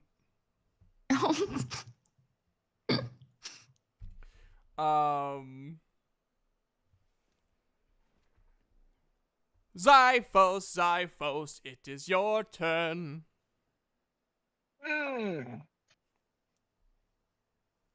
Well, since I have somebody right next to me that's already tried to attack me, the first thing I'm gonna do is probably, since I have, which side of me is he on? If you Left or were, right? I would say he's on your right. Am I right? Mm-hmm. Okay. I reach down and grab my sword, and since he's already missed, I'm going to draw my sword, but in doing so, I'm going to go for a pommel strike right to his gut as I draw my sword. Very nice. Roll to hit, you beautiful bastard. So, Don't even know his mom. He's already kicking ass. She'd be proud of you, probably. 10 plus 5, 15. That is a hit. And then I don't know what I would do for damage, considering it's just a pommel strike. It says short sword is 1d6. He's going to do a Since it's 1d4. a pommel, I want to do Just do 1d4. 1d4, and then add the same modifier as you would with a short sword hit. All right, that's going to be a 7. 7 damage? God damn, you like busted his fucking kidney. Shit. Shouldn't have attacked me. I mean, that's fair. Like, I'm not saying you're wrong for it. I'm just saying shit. What is up with you guys doing 7 fucking damage? Fucking Asha yesterday used poison spray and hit 7 damage on 3 people at once. Lucky number 7. Dude, something. It's like, I don't know if like people believe in angel numbers, but my god, 7 is strong last 2 days. All right, anything else? Oh, I don't know if I have any other actions. I will say, Sikov and Zyphos, your guys' I'm gonna call them familiars just to kind of cover the broad genre of them. They just kind of have their turn after you. They don't take like a bonus action or anything like that. Yep. Okay. All right, I just want you guys. I figured Maniac knew because he played with me in the last campaign. But I wanted just to like let that be known. That way, on the record, people who are watching back are like, "Hey, why the fuck is he letting them do that?" That's why. Okay. Because I find it really fucking dumb that in certain rulings that it's a bonus action to control your creature. It's like, what's the fucking point? I'm probably gonna go through and tell Squee to run and hide for a moment. He does not hesitate. Just go. He hides in the ice cream stand. Safe spot. Yeah, he does not go to the gnome with the lazy eye. All right. No more gnome nuts. Correct. Okay, cool. They're going after someone different this time. The bandit struggles to get up from his situation. But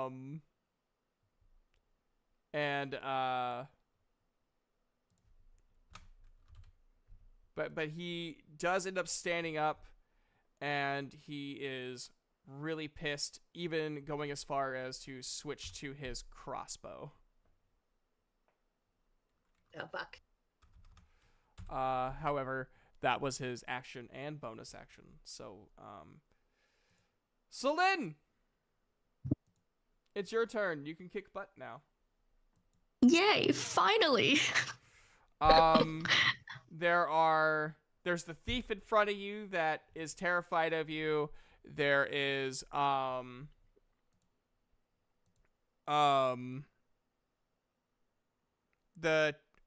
captain and the one bandit by this little kobold that threw a vase. There's a guy by a dark elf fighting, and then there are 4 other bandits, and then there are archers somewhere, as you are well aware of. Who is the closest to me? The thief. Is it the thief? Yeah, the thief's Okay. like right there in front of you. Has he attacked me? He wanted to, and then he rolled a 1, and he was terrified of you. Okay. Is he part of the bandit crew? Roll for... I'm going to do a weird one. Roll for investigation. Oh, okay. We're going funky. That's a 12. Yes. Yes, he is. He's part of the... He has the same... he has, like, a tattoo that's pretty well recognized as, like, most bandit troops have this tattoo, which is a skull with an arrow through it. Okay. In that case, since it's that close to me, I'm gonna stick with attacking with my hand axe, just because it's the closest, and I look at him and he's tiny and I'm like, small fry. And I'm technically more annoyed at being shot at by the arrows, so I want to deal with the thief so I can find these dumb archers that are shooting at me. So I am going to attack him with my hand axe, aiming straight for his neck. Okay. For the most efficient. Yeah. Alrighty. You're gonna roll a d20 to hit, and then adding the your hand axe's dexterity. 1d6. It's 1d6 for damage. Mhm. Is the modifier maniac? Is it strength or is it dexterity? Because it's a hand axe. I can't remember. Are they throwing it or using it as like an actual weapon? Like an actual weapon. Then it's strength. If they throw it, it's dex. All right. So you're going to apply strength and your proficiency modifier, which I think is +2 at this. Yes, proficiency is +2. So +2. So d20 then... plus strength +2. Okay. Yes. Oof, that's a 5. Plus strength would be +3, so that's 8. +2, that's 10. That does not hit. Unfortunate. Your frustration at the arrows distract you enough, and probably that last arrow that like hit the that poor cheese man's booth probably distracted you just enough to where like you weren't fully focused on killing the thief. You Fair. have such a different So I'm doing this. This is very similar fight, just a different location as I did last time. Solin is the equivalent to Longmane as like the tank, is like the hard-hitting tank. Longmane had no fucking chill. He took a fucking halberd to the thief. Like, he went for overkill. He went for brutality. He's like, nah, fuck this. Fuck this little shit. Oh my god. All right. Is there anything else you want to do? Do I still have my sushi with me? You do. Can I throw my sushi at someone? You know what? Because it is sushi, I will Mhm. allow you to throw it for your bonus action. Perfect. Who are you aiming at? Well, who is the nearest archer that shot at me? Roll for perception. Okay.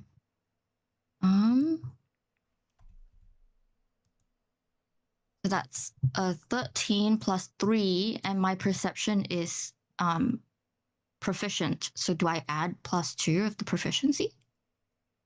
Yep. Okay, so that's, what was that again? So that's 13 plus 3 plus 2, so that's +5, 18. You see an archer moving on like the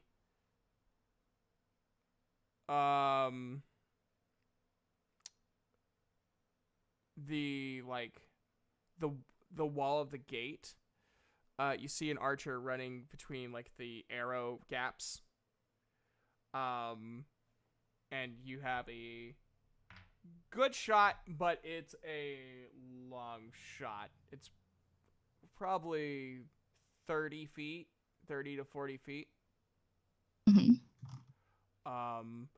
I tell you what, if you can roll a 18 or higher with your dexterity modifier, I will try. I will let you hit him. Because it is a sushi thing. I don't think they're very throwable.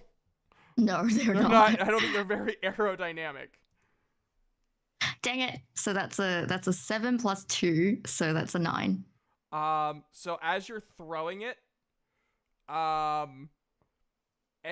poor bastard that was hiding underneath one of the tables gets up and just gets fucking nailed with a random sushi roll and falls back down and hits his head on the table.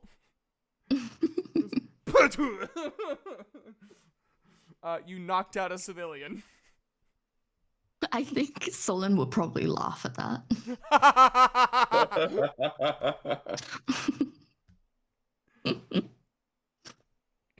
He's like, okay, this is a good time to run.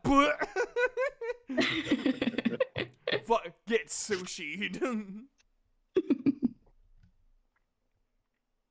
God damn. Okay.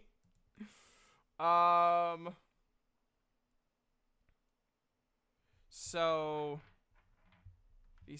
the rest of these bandits can only go after Selin or Syphilis. No, I'm joking. That's probably what he was called when he was young. If there was any kids he was around, that's what he probably would have been called. Bless his heart. Hey, look, guys, it's Syphilis. It's Zyphos. Leave me alone. It's Zyphos.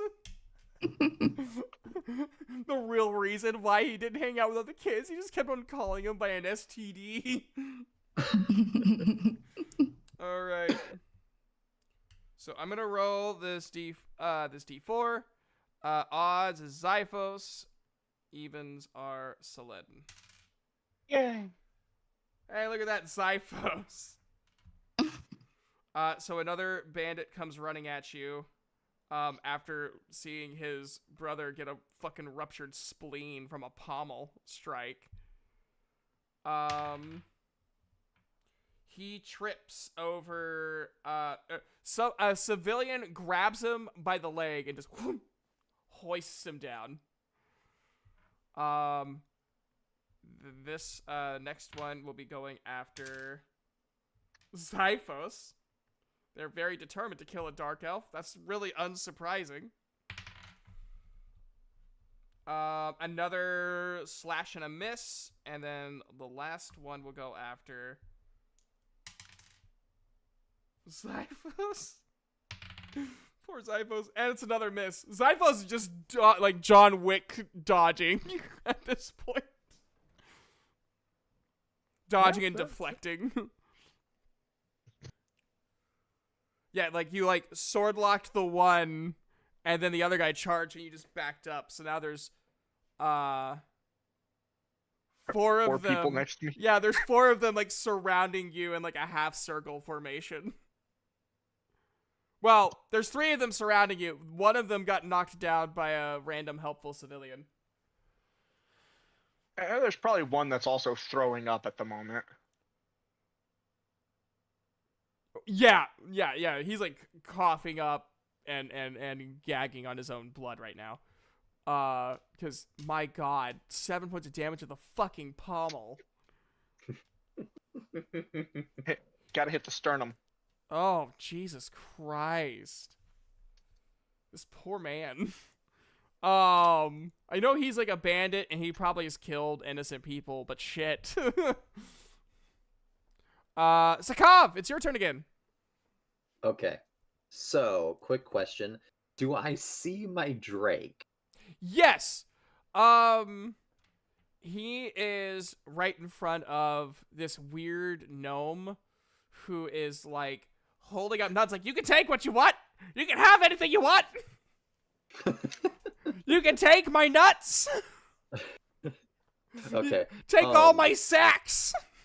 I'm going to take it that both the bandit leader and the guy in the hip of base are standing between me and the Drake, right? Yeah. There's a nice little they're probably like 10 feet from you and probably I would say like 10-15 from your Drakey brother. Who You killed a know, man. Joe, What did you do? it's been over a year since I've done this. You motherfucker! I You want told to me you never- weren't gonna do it! You see, I'm going to do it, but I'm not going to do it with a sword. I'm going to do this with my mouth. I'm going to Zephyr Strike Bite, the one that is pointing a crossbow at me, the one that I hit the hip of base, and try to like fly past him to my brother. All right, here we go. I'm telling you, if you crit fail, he's punching you. Oh, that was so close. A 19 plus 3. You make it to your brother, no problem.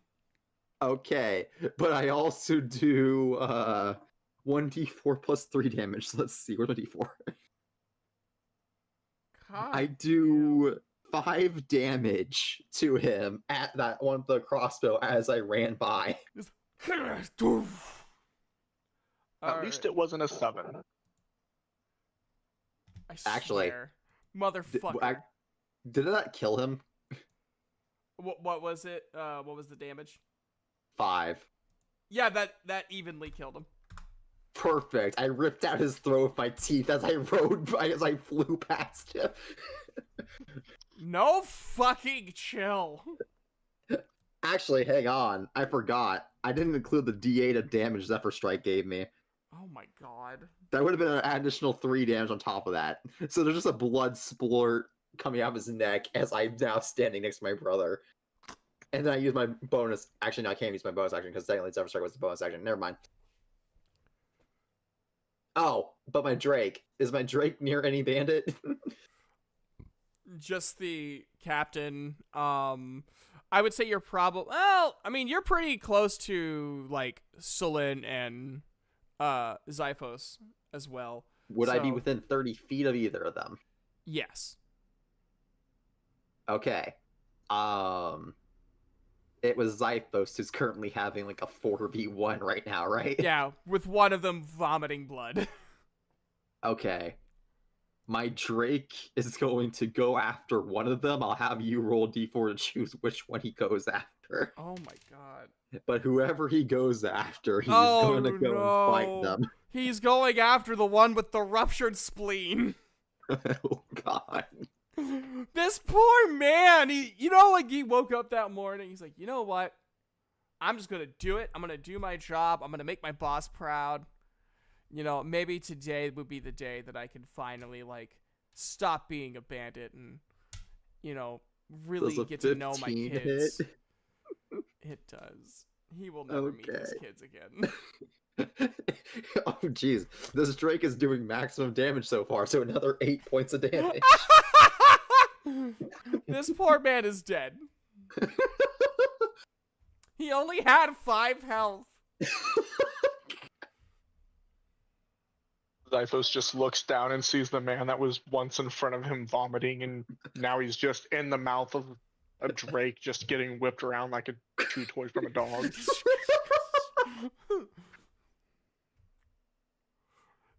The guy that tripped the other bandit is just wide-eyed, like, what the fuck? The cheese man is just tired. He's not even affected by what's going on. He's just staring forward. He's just like, you know, I'm just doing this for a living, man. Just doing this for a living. Right. Jesus fucking Christ. Is that it for... That's all I can do, yes. Oh my god. You are... all of you are terrifying. Even the Friday group, like, all of you are terrifying. All right.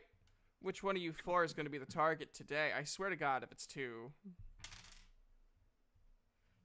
It's the Drake. That actually makes a lot of sense. Yeah. That makes a lot of sense. The guy's like, oh, wow. He's not just, you know, eating the corpse of one of my brethren. He also just murdered another one of my brethren. That's not good.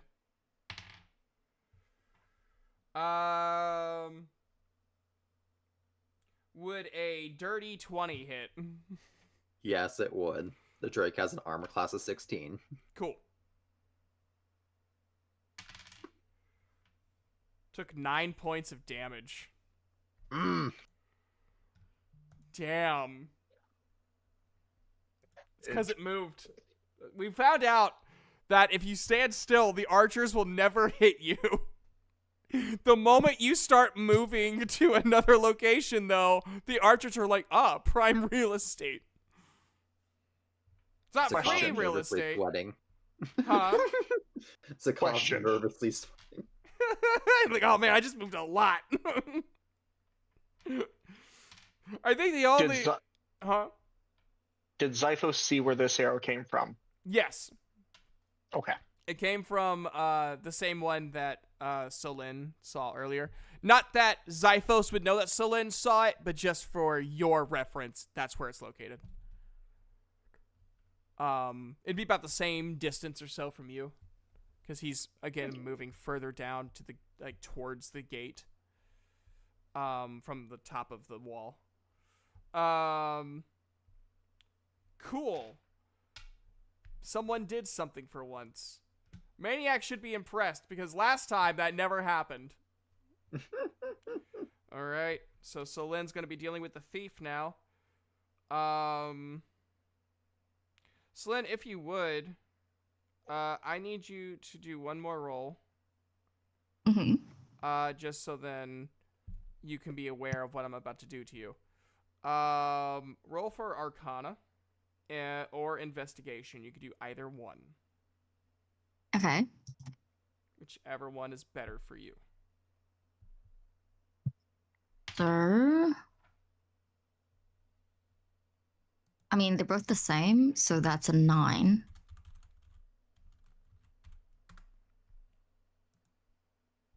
So, with him being from Luzmir, which is, you know, a pretty heavy selling city, not just in the brothel, do you think he would understand various kinds of weaponry and even to the point of, like, enchantment weaponry? I would say yes, just because he is, you know, barbarian, path of wild magic, but also he's pretty like what's the word for it? Like, He not big comfortable? dumb. Yeah. Like, he's not big dumb either. Yeah, he's not big dumb. He knows things. He just doesn't like care much about it. So Fair enough. I would say yes. Okay. I'm going to say that he sees a drop of poison drip from the edge of this dagger. Mm. Okay. Let's see. So this is the thief, right? That has the dagger. Yeah, I'm Mhm. rolling for the thief. And I keep rolling Okay. off of the damn table. That is a 16. Oof. I'm gonna need you to roll me a Constitution saving throw. You're just gonna roll your d20, and you have to beat a 15. I got a 15 exactly. If it meets, it beats. So you're going to, you're still gonna take some damage. So for the Constitution saving throw, I have +4. Yeah. For the saving throw. Awesome. Does that add to the 15 that I rolled, or? Yes. Yep. So it would be a 19. Okay. Awesome. So you take 2 piercing damage, and I'm going to normally it doesn't say that you would only take half damage if you succeed, but because literally every other thing does that, I'm going to hold it to the same standard, because technically a dagger of venom is a magic item instead of just an enhanced weapon, which is strange to me, but whatever.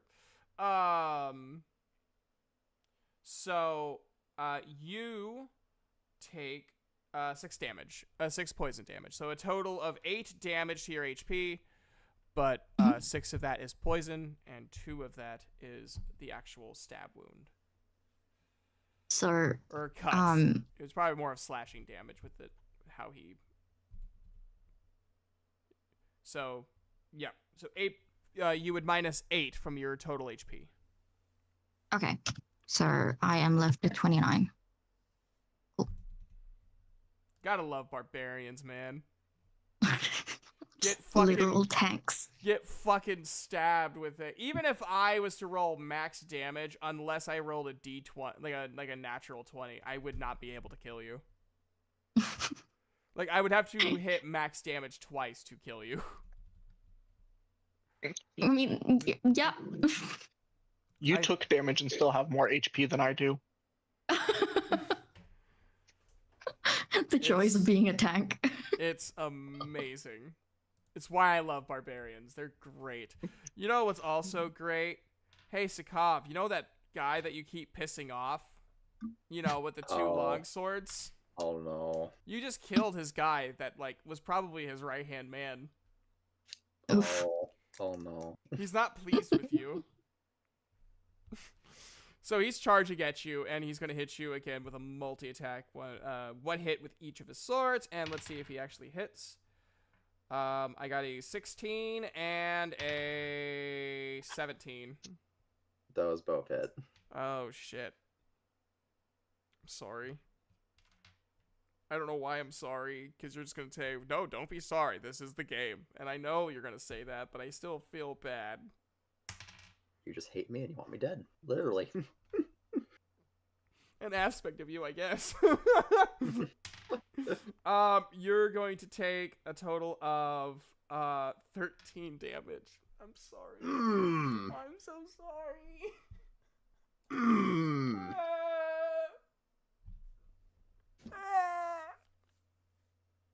Why do I sound like a seal when I'm sad? Oh.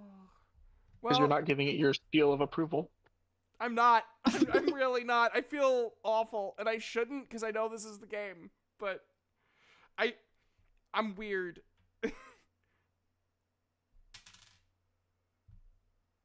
Boy, if only Almathea was here.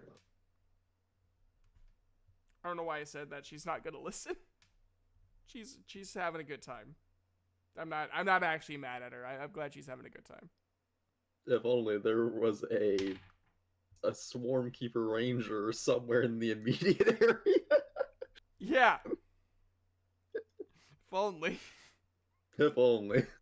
That's what we need. 3 rangers.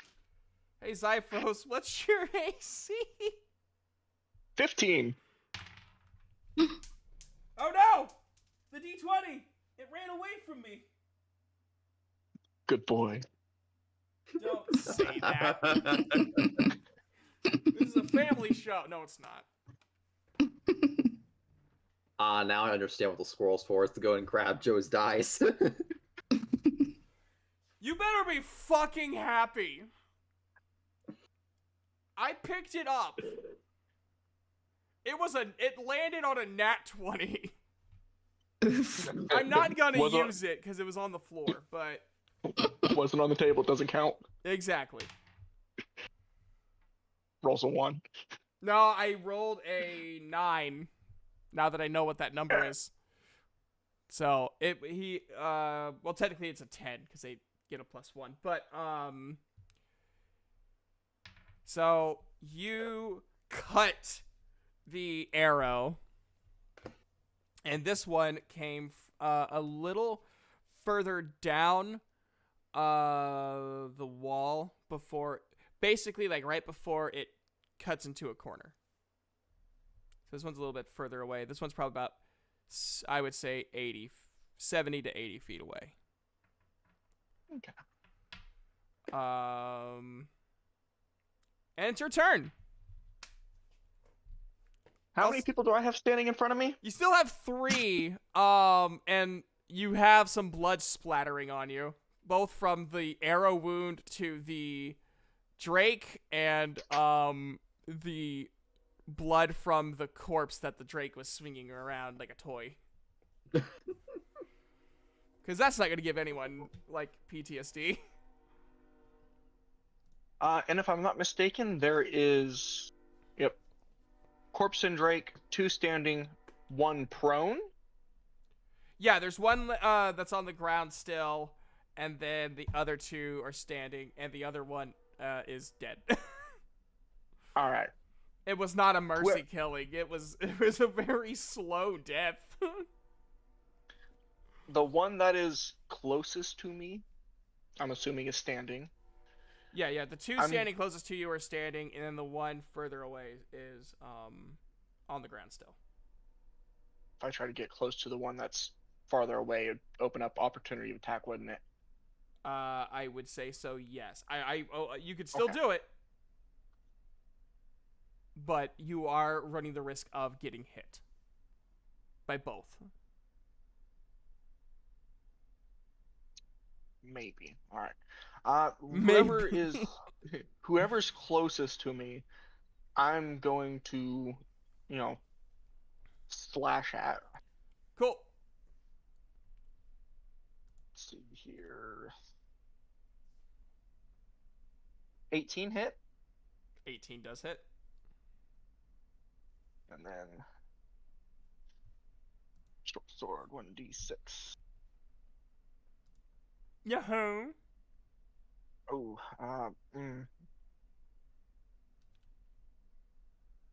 He takes 11 damage. Oh, okay. I feel sorry for him. I high rolled. You don't say. Yeah, no, he's... Damn. God damn. Yeah, no, he's... You, like, cut him from, like, shoulder all the way down to the opposite hip. Like, you got right into his guard and just... I mean, ouch. Holy shit. And then I'm going to try to...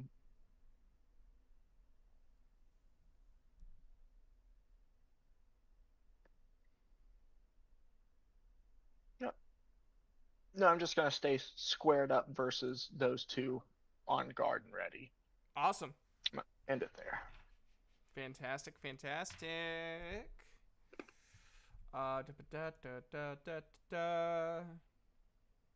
Actually, wait. Could I go through and scan the area real quick and see if I can see any other archers in the area? 'Cause I know of two. Sure. Roll for, I would say perception for this All one. right, let's see here. Okay. 23. Oh no, sorry, that totally fails. God dang. You making high rolls, you seeing. You do not perceive any other movements at points of advantage. Okay. And I'm not wording that specifically to be like vague. Just Maniac can vouch for me, I'm sure. I don't do that except in like very, very specific situations, and it would not definitely be in a first session. Okay. Then I shout out to the other, or just kind of shout out where the archers are so people can be aware of them as well. Cool. Fantastic. So, because of Maniac's brutal murder of one of the other bandits, Solin, it is your turn. Perfect. So my target is again that one archer that came at me. So has he run any further since the last time I tried to throw sushi at him? Yes, he's exactly one little section down. Okay. He's moved a little bit closer, somewhat closer distance-wise, so I will allow anything a 17 or above. What Actually, if I threw my hand axe instead? it would be more likely to hit. It would also be harder to get that hand axe back. That's true. Is the thief still in front of me? I forgot he existed. Oh, poor thief, he stabbed you. Solen's like, oh yeah, you. I forgot about him. I forgot about okay, you. Okay, wait. Let's just deal with the thief for now, because it's annoying. Okay, let's see. It, not they or he or she. It. It. Damn Yes. This gnat.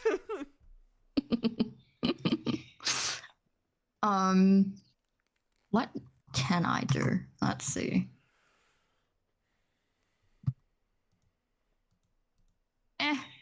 I think Solon would be more just annoyed, and because of that, the battle axe is coming out straight for the thief.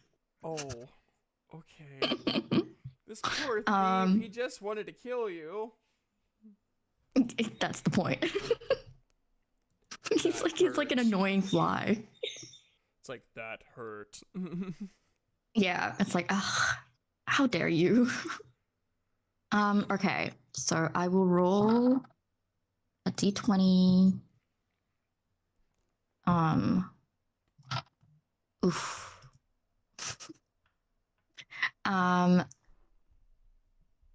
That was plus strength, so that's +3. And then, because it's proficient, do I +2 again? Or do I just only stick to +3? No, you Oh, would no, do not. +2. Okay. You would add strength with the proficiency bonus. Okay. So +2, +3, +6. So that is 11. Does 11 hit?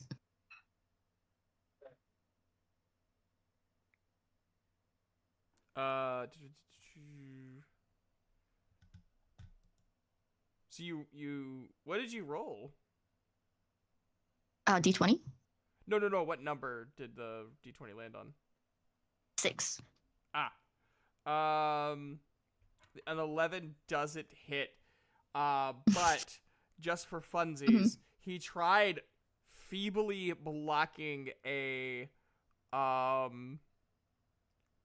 blocking the battle axe with his dagger, and it just shattered the dagger. So does that mean he has no weapon now? As far as you've seen, he has no weapon. Okay. How many enemies do we have left?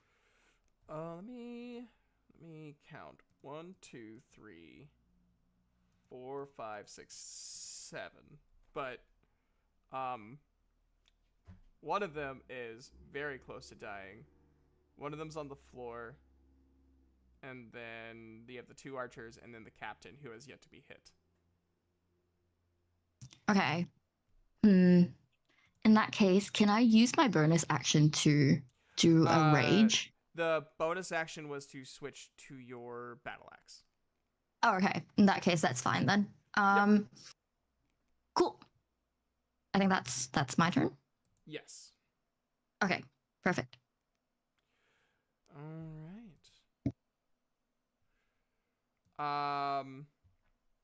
So the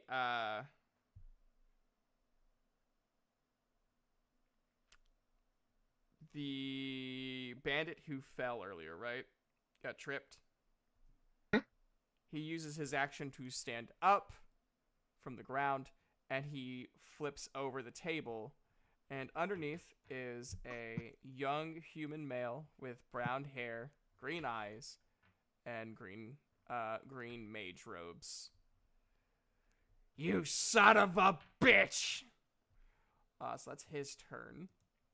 The guy that has 1 HP fucking left is gonna try to swing his longsword at Xiphos as his last hurrah. Yeah, no, that makes sense. That makes sense. He rolled a nat 1. That checks out. He can't even lift his sword. Drains himself, bleeds out, dies. I mean, basically. And then the other one goes, and Xiphos. I would say Xiphos probably just parries it. And it is Sokov's turn again. Okay. Is there any ally within like 5 feet of me?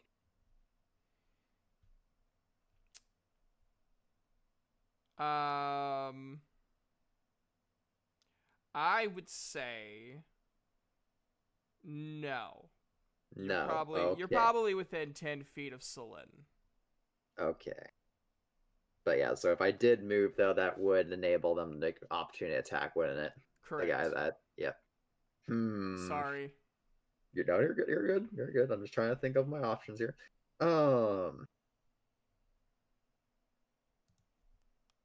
Fuck it. We're gonna play it this way. I am going to use my feature of favored foe on the bandit leader. Oh shit. So if I deal any damage to him, it's gonna do an extra d4 now. Okay. And I'm going to quick draw my light crossbow and shoot him. Hell yeah.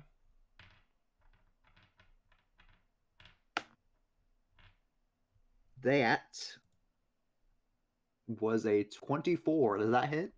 Oh my god, does that hit? Okay, good. Anyways, damage that.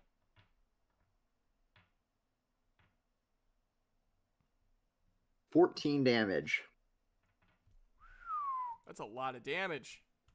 That's a lot of damage. Flex tape ain't gonna fix that. One of my eyes. What? My introduction to Phil Swift. So there's like the extended commercial version of Flex Tape, right? Like where he's like doing all the random shit. In the TV cut of that commercial, it starts with him just sawing a boat, and he goes, "I sawed my boat in half." That is how the TV version of the commercial starts. So no one has context of what it is. Just this crazy man with a fucking power saw going through his fucking riverboat. And with flex tape, I put it back together. Why? Why did you do this in the first place? Anyways. And that has nothing to do with anything. Just random thing. Okay, yeah. So you just shoot him like almost like point blank range. And it hits him in the... I don't know, would you say, with it being a quick draw, probably either like the stomach or like the arm? More than likely the stomach. Ah, So, man. you fucking reptile. I'll make you into boots! It's a bounce? No, but What? like what you wear in your... Oh yeah, you don't wear boots. We just both look down at my freaking bare feet. Huh. I'm not explaining it to you. That's your punishment for shooting me, not telling you what boots are. Okay. Anyway, and then my Drake, I'll just have you roll again, depending who's around him, who he attacks, but he's gonna bite again. Alright, so there is 3. There's the one standing looking at the wizard, and then the one that is basically bleeding out. Like, he is looking like absolute garbage, and then there is the other one that somehow still has full health. And you're going after the one that somehow has full health. Okay. So that would be a 12 to hit. That does hit if it meets or beats. All right. That is... Jesus Christ. This freaking Drake has done nothing but max attack rolls this entire time. That's another 8 damage. Boy. Okay. He's not doing too good. I'm just imagining Zyphos and him like standing off and then just go just like right to his fucking like either neck or side, just like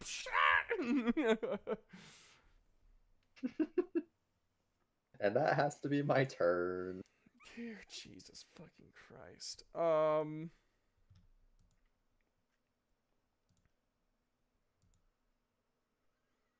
So it's the archer's turn. He's going after the Drake again because it moved, and then according to the power of fate and my dice, if it moves, it must be shot.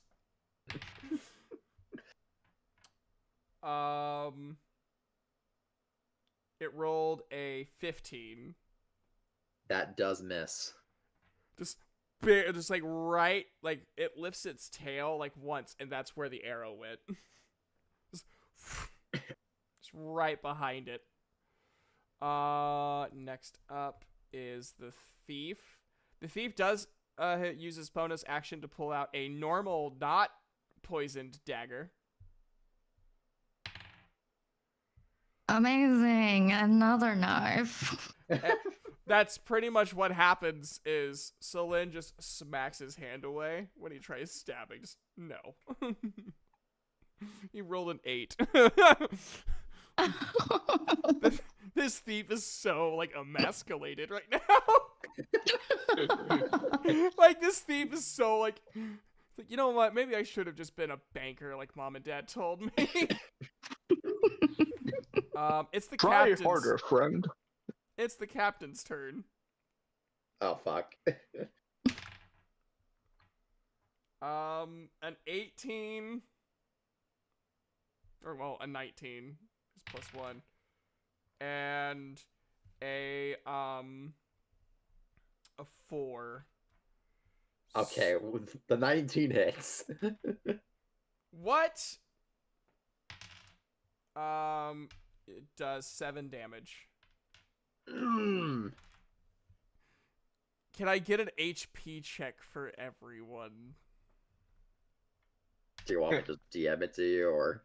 Up to you. You can say it out loud if you want. Okay. Out of 28, 6. Oh. Oof. Thank God that other Out one of missed. 37, I have 29. Okay. Out of 25, I have 25. Yeah, I was about to say you haven't been hit yet. You have had the most people come after you, and they've all missed. Resident John Wick. With a squirrel. Oh God, if there's ever a moment where Squee dies. Oh no. I'm just imagining I'm imagining the party members waking up and just fighting a bunch of just dead enemies everywhere. And just fucking Zyphos is just standing amongst the corpses. I've been thinking if I'm back. And I'm thinking, yeah, I think I'm back. By the way, John Wick is probably one of my favorite movies of all time. I fucking love that movie. Archer number 2 is going to be going after... I'm sorry, Sakov. Sorry. I hate... Oh, good, they missed. I mean, darn, they missed. It's not even gonna be a close hit. Like, they were probably trying to avoid hitting the captain and then just, like, ended up just hitting a table. Right by the guy's head, that got hit with the random sushi roll. I don't know where the sushi roll came from, but it just impaled me. Zyphos, it's your turn. Okay.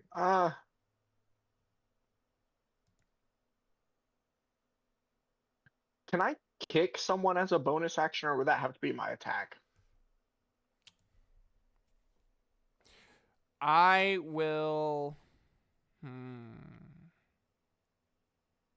Is everyone okay with an unarmed strike being able to be used as a bonus action?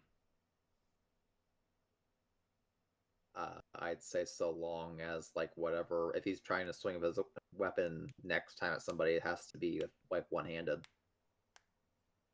Yeah, he's got a short sword. Then yeah, that's fine. I think that's fine. Yeah. I wasn't meaning, like, if they hold, like let's say, like, Solin has the battle axe. Like, that's a two-handed weapon. Like, that's a hefty weapon to use. Mhm. Like, that wouldn't be able to be done.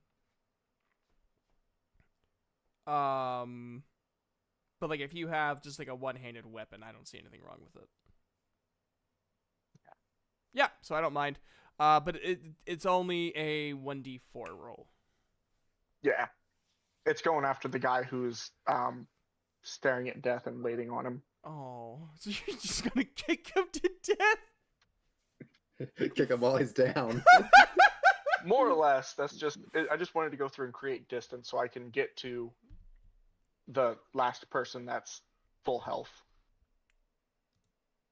Oh, That's yeah! correct. Yeah, he is the only one on the ground with full health. Oh, he's up now. Yeah, he's standing up. Yep. All right, so I might be able to kick him. No, probably not. 9. This guy, like, in his blood-lost stupor, somehow evaded your kick, and he smiles, like, really dizzily. He's like, "Ha! God, do better than that. Ow." And then I'm still gonna go after the guy that's standing up. That just flipped the table. I'm gonna roll with disadvantage for an attack of opportunity.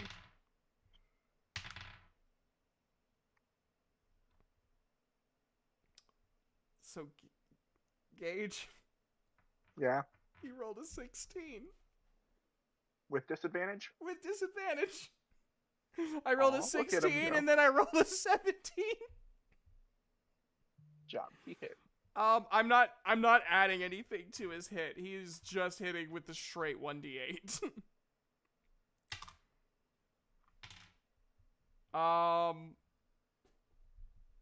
He did 5 damage. Yay! So you got a nice little, like, gash on your arm. It's like, ugh.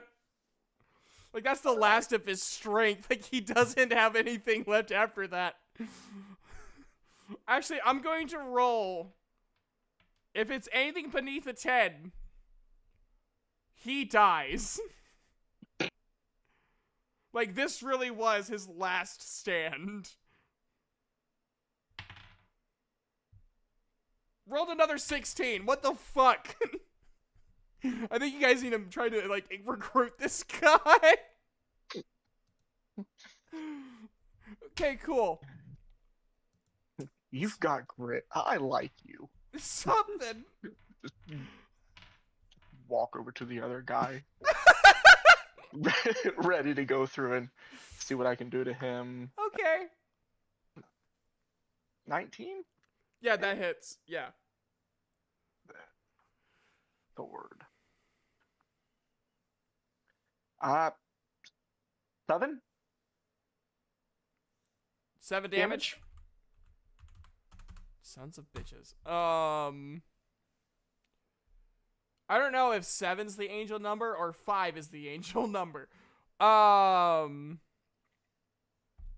no, like that. He's hurt pretty bad. He like looks at you. He's like, you have. Well, he looks at the Drake dealing with one. He's like, well, you still had the other one. Why didn't you go after him? He'll succumb to his wounds soon enough. I'm still standing. I'm still here. Ow. Please let me die. Okay.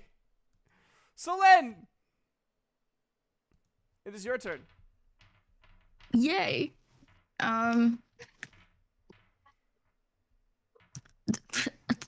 Annoying thief. I'm still here. That's still here. The thief is actually also at full health. He has yet to be actually hit. Yes, because I keep freaking missing. Okay, so let's see. I mean, I'm already here. Let's just start with like battle axe hit. So let's roll. That's a d20. Yep. Oh my god, finally.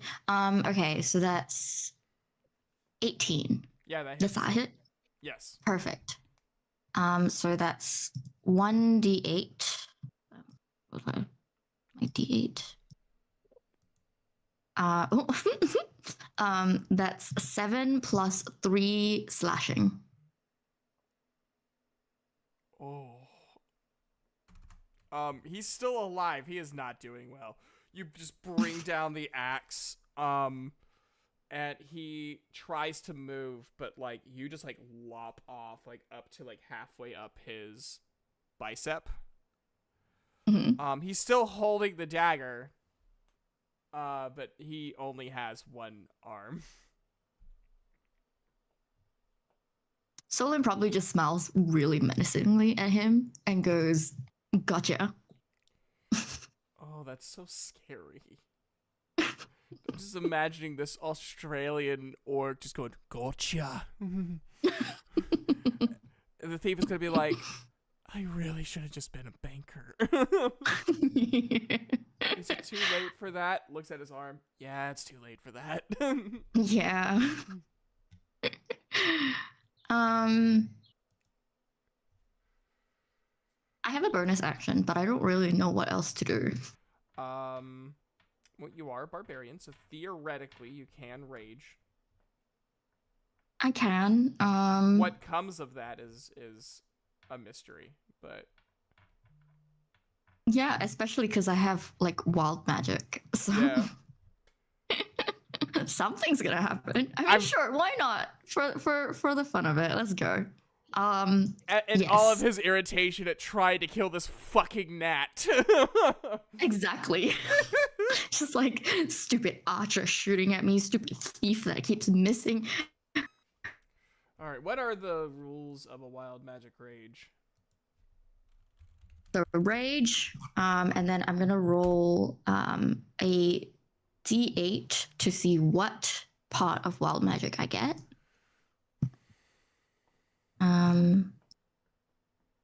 Oh That's a no. 6. Oh, okay.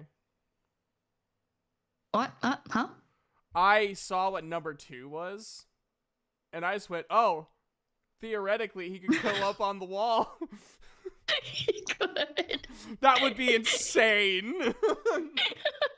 Just this big dude.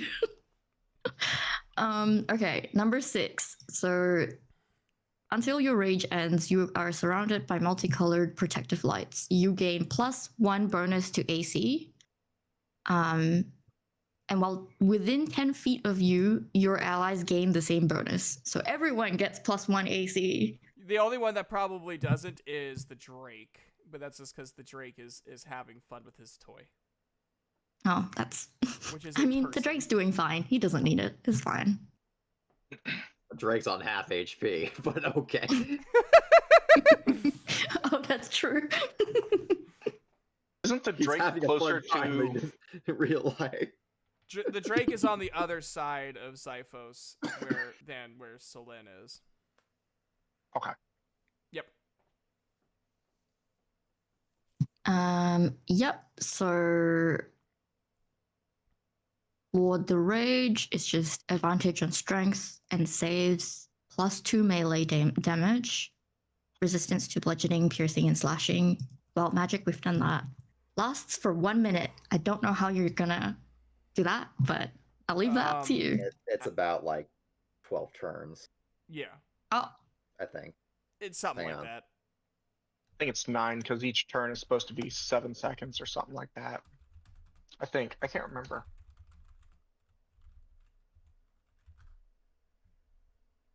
I'm just gonna keep 6 track seconds. of which. Okay, so how many turns? So 10 that'd be rounds, then. 10. That'd be 10 rounds. Okay, so this is the first round. Got it. Yeah. Well, the next round, we'll count the next round as your first round because you did it at the end Okay. of this one. Yeah, you have a barbarian and 2 rangers. Yes. Got it. So far we're Team Burr. I mean, you guys seem fairly cold-hearted. Like, in terms of... Actually, no. Xiphos is a ray of fucking sunshine. He's a fucking... I kind of like your description. He's the Disney princess here. With his... Like, he's got a pure heart. He's trying to find his mother. Like... He's on a really heartfelt journey. Everyone else is just like, I'm here because I'm here. I need money, Yeah. or I'm curious. Granted, in my notes for him, loves nature and animals more than you. So love him. he's from Brave. It makes perfect sense. I love him. Yeah, no. So Sikav and Xiphos, all of a sudden you see this half-orc just turn into the equivalent of a disco ball. And you guys also become disco balls. Oh, that's neat. And everyone is fucking confused. Even the mage that was underneath the table is like, what the fuck? Like, I just heard someone get really mad and now all of a sudden you guys are glowing. What the fuck? I'm not familiar with this style of magic. Cool.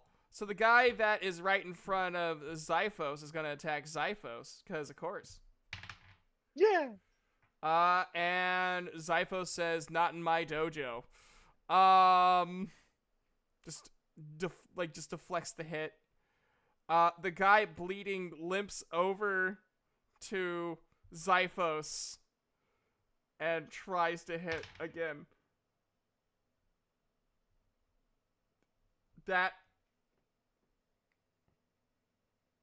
That's a nat 20.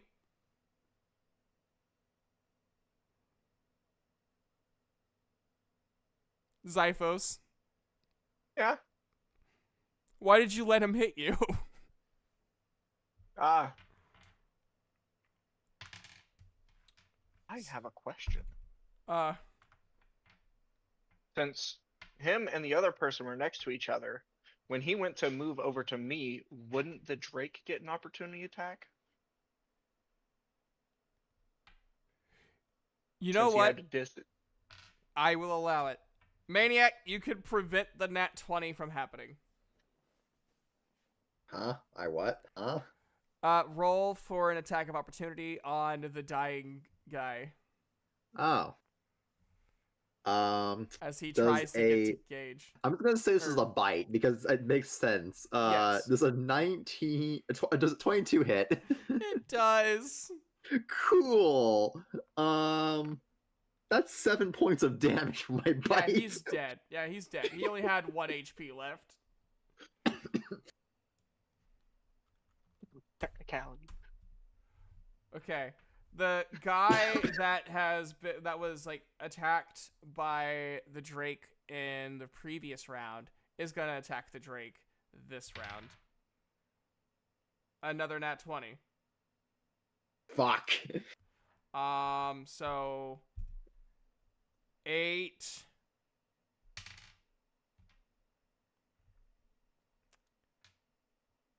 That is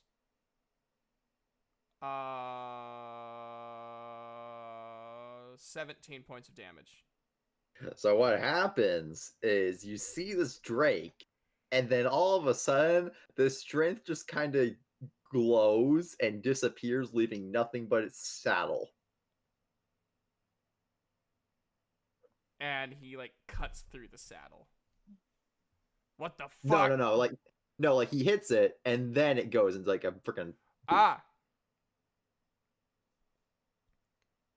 Guy laughs. Ha ha ha ha ha ha. Just let me know it's my turn. Guess whose turn it is? Okay, cool. So, because this is my part of my feature where I have to either do one of two things here. I either have to wait until my long rest, or I can expend my spell slot. Okay. I'm gonna expend my spell slot, and immediately in that place of that saddle, a different Drake's gonna appear. So before, this Drake was blue scaled. Now this one is green scaled. What the? No. No. No, no, no, no, no. No, no, no, no, no. So, I'm just gonna get this out of the way and have so we're gonna have this new Drake. Her name is Karen, by the way. Hi, Karen. She's gonna attack. Karen, That's a don't attack 17 me. hit. Yeah, it does. Karen, no. Karen doesn't bite as hard as her brother, but it's still 6 points of damage. He's dead as fuck. He only had 4 hit points left. Damn. Anyways, back to Sikav. Holy fuck. Fuck. Sikav is going to really quickly reload his crossbow and immediately try and fire it again. Okay. Does a 19 hit? Correct. Okay. D8 4 plus that. That is 9 damage. Okay.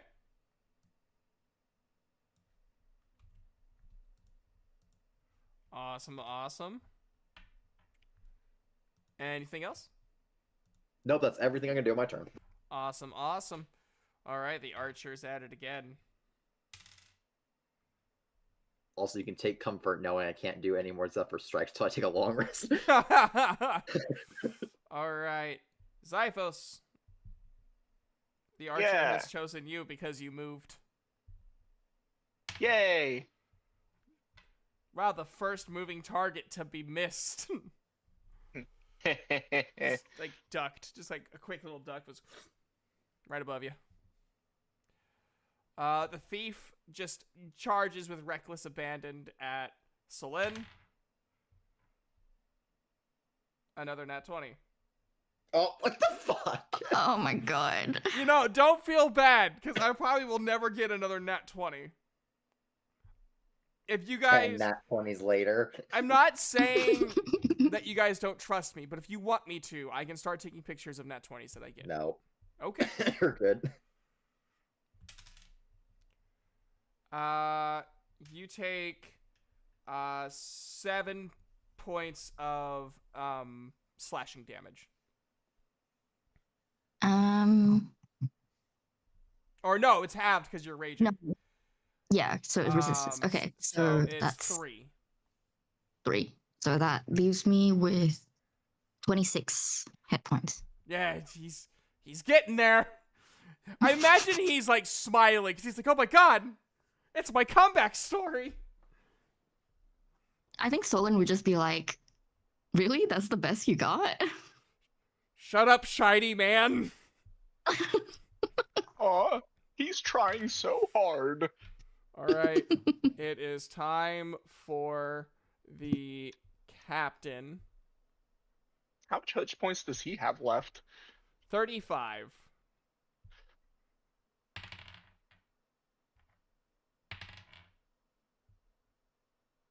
And both miss. Maniac lives to see another day. The archer is another archer is next. All right, going after Selin. It's been a bit. It has been a bit. He's like, "Oh, with the battle axe out of the way, I have a clear shot now." And I rolled a 14. I was right. That was the problem. So he 8 misses. damage. No, if it meets, it beats. It didn't meet. It didn't mean because I'm raging. Oh, and yeah, I have, 15. So +1. You're yeah. right. 15. Yep. That's even funnier. The light got in his eye. Yeah, it's too bright. Arrow It bounces whistled off by your a ear, though. battle axe. Yeah, and you know what? I like It that just one makes- better. I like that one better. It bounced off of the battle axe. Like the lights reflecting off of the steel of the battle axe in just the right angle. So he just aims at the battle axe. So just ting! All right. Solon would probably make eye contact and just laugh. I'd like it. I like it. Zyphos, it's your turn. Yay! I still have one little dude in front of me that's been barely hanging in there. I could do this all day.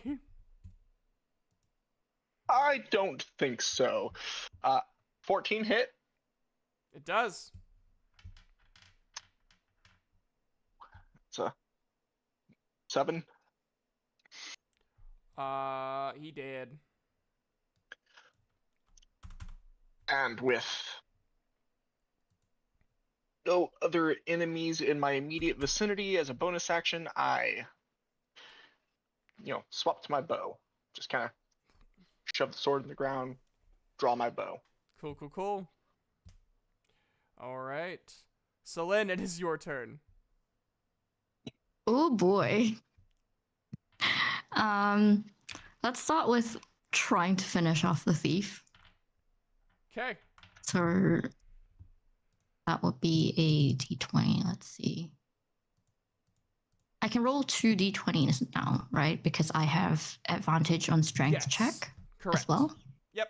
Okay. Hold on. I've lost my tab. Okay, there we go.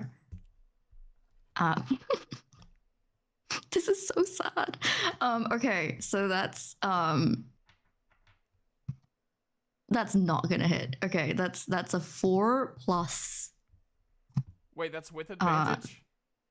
That's with advantage. I What did rolled you a 4 and a roll? 2. Oh. So that is 9. I don't think that hits. It does not. So I'm guessing what probably happened is when that arrow hit his battle axe, it sparked some and just kind of threw him Mm. off a little bit. Just kind of like dazed him, just a little. Not like dazed as like he's like oh, but like dazed as in the like just kind of what the fuck. It made me miss. Swing and miss. um, While he was swinging the battle axe, that's when the arrow hit the battle axe, and so it just moved it over. yes, exactly. Missed it by just a hair. If his arm was still there, it would have hit. But he has no more arm. He's only got the one. All right. Is there anything else you wish to do? My only other bonus action is to move, but I'm Right. pretty close to the thief at this point, so I'm good. You are definitely within his personal square. That is for sure. All right. Well, Good. Then if that's going to be the end of your turn, it is Sakov's turn again. It is Sakov and Karen. I'm still alive. What do you know? Okay. You are.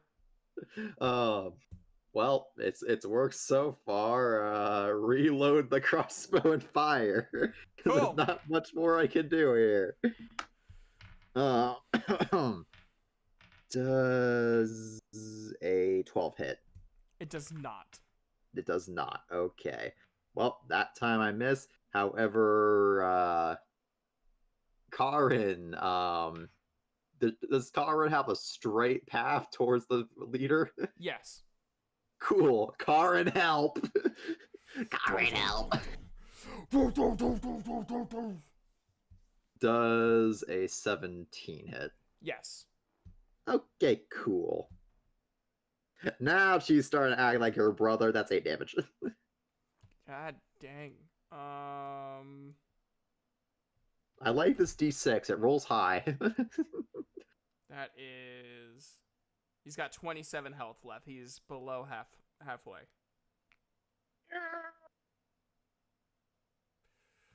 Alrighty. Also, I'm using my movement to wrap around my Drake, like put the Drake between me and him. Absolutely fair. All right. Is that your turn? That's my turn. That's all I can do. Okay. Cool. So, because you're taking cover around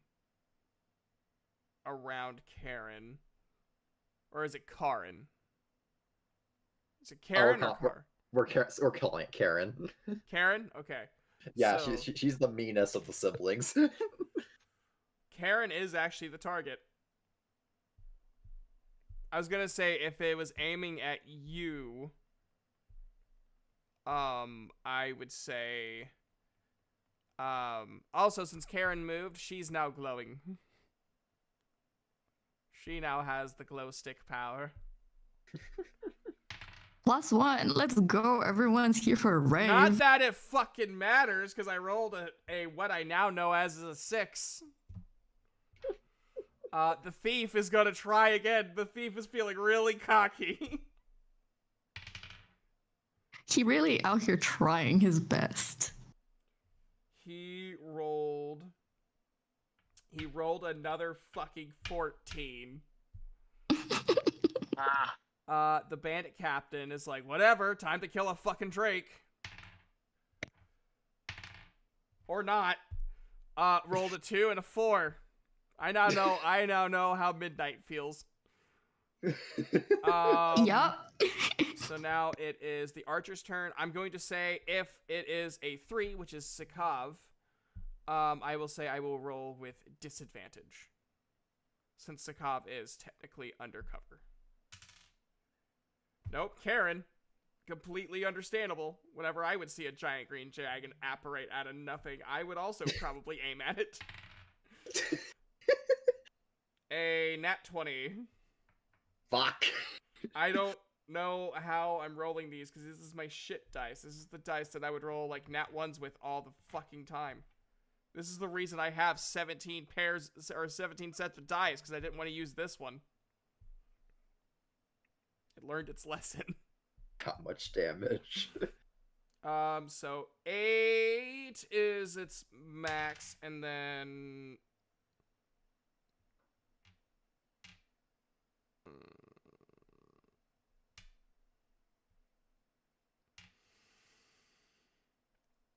Mm.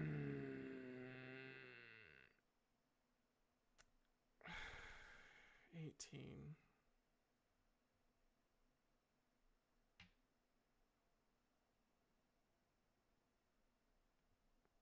Did you hear me? I did not hear you now. I don't want to say it again. 18. I rolled another 8. She is on 2 HP in a dream. I am so sorry. I'm feeling really bad.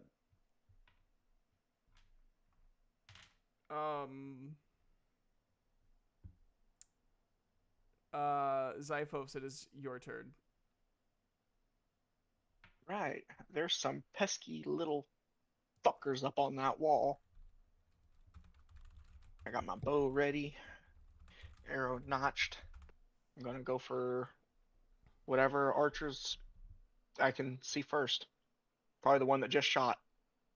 Yeah, that would be smart. Does a 17 hit? It does. I didn't even try to add up the bonus. That was just what the dice was. Let's do this damage.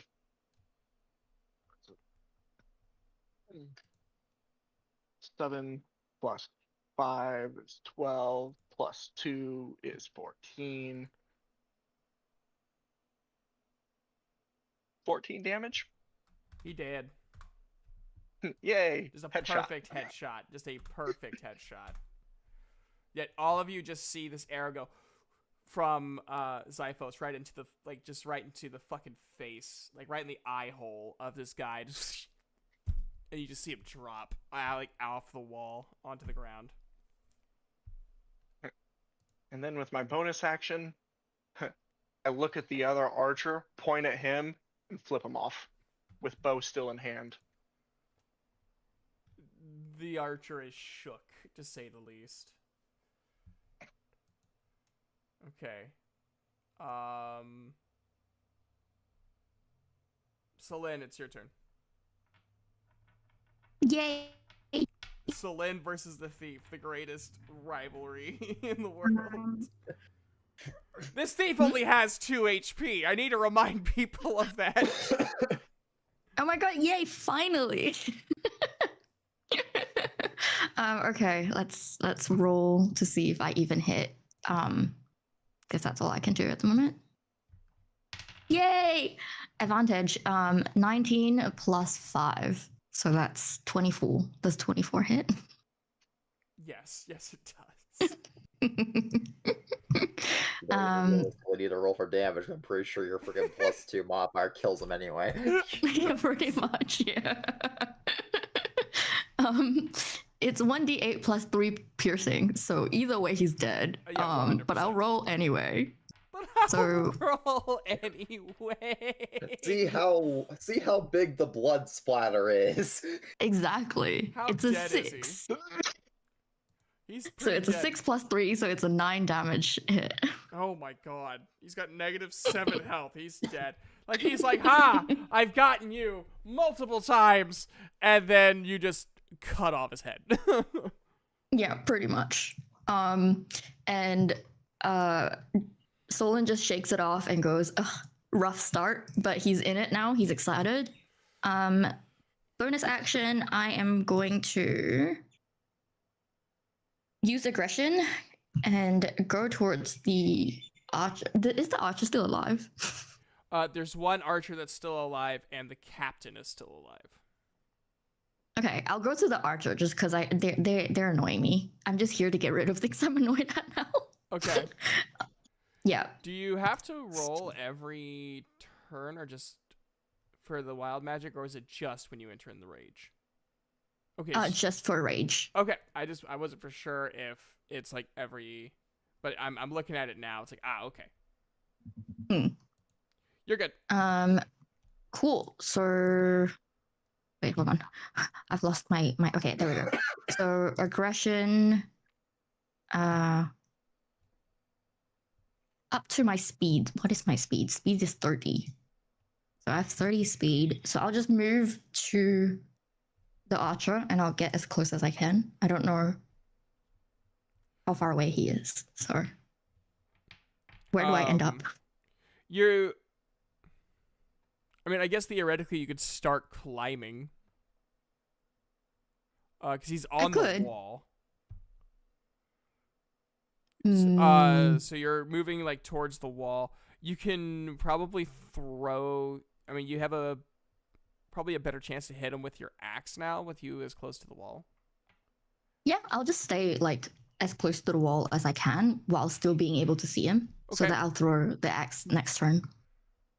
Fantastic. Perfect. Absolutely love it. And that's me. Sakav, it is your turn. Okay. Now that I am conveniently next to Karen, I now can fire my crossbow with advantage. Which is a natural fucking 20. Fuck yes. Okay, so what's your nat 20 rule again? Just max damage, or like a max roll plus another roll, and then your proficient, the whatever, like the little extra little plus at the end. So just to make sure I'm doing the math right here. So since I'm using a light crossbow, it's a D8 damage. So it would be 8 plus whatever I rolled plus the damage, right? Correct. Cool. It rolled maximum damage. Hell yeah. How much is it? So that's 20 damage. Oh, wait, no, hang on. There's also the favored strike, or favored foe. Yeah. Still maximum damage, 24 damages.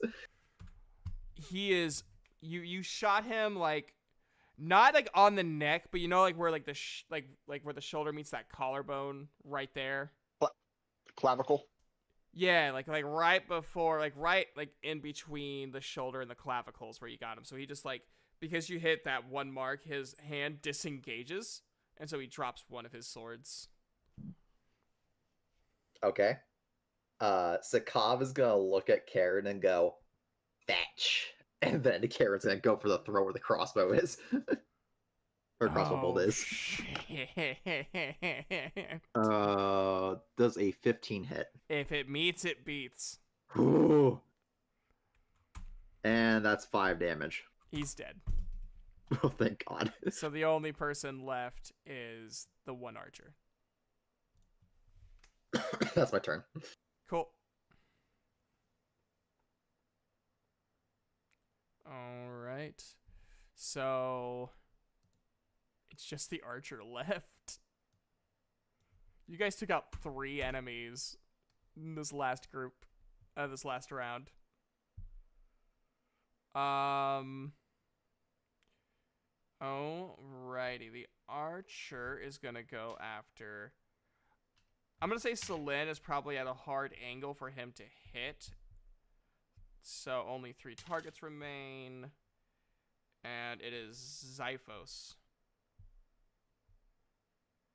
Probably because you flipped him off. Why? At least you didn't make me roll intimidation for that. Just fuck you. He misses. You like dive. It's only just barely. He was 1 away from hitting you. Oh, you got a 15? Yeah. So I imagine like you hurried up and like ducked under like a table, and like there's now like an arrowhead like right in fucking front of you. I mean that's all the enemy. So Xiphos, it's your turn. Big guy looks like he has a vendetta. Yes. So I'm gonna aim for the archer. Okay. No, 9 plus 5 is 14. 14 does hit. I don't want to kill him, so for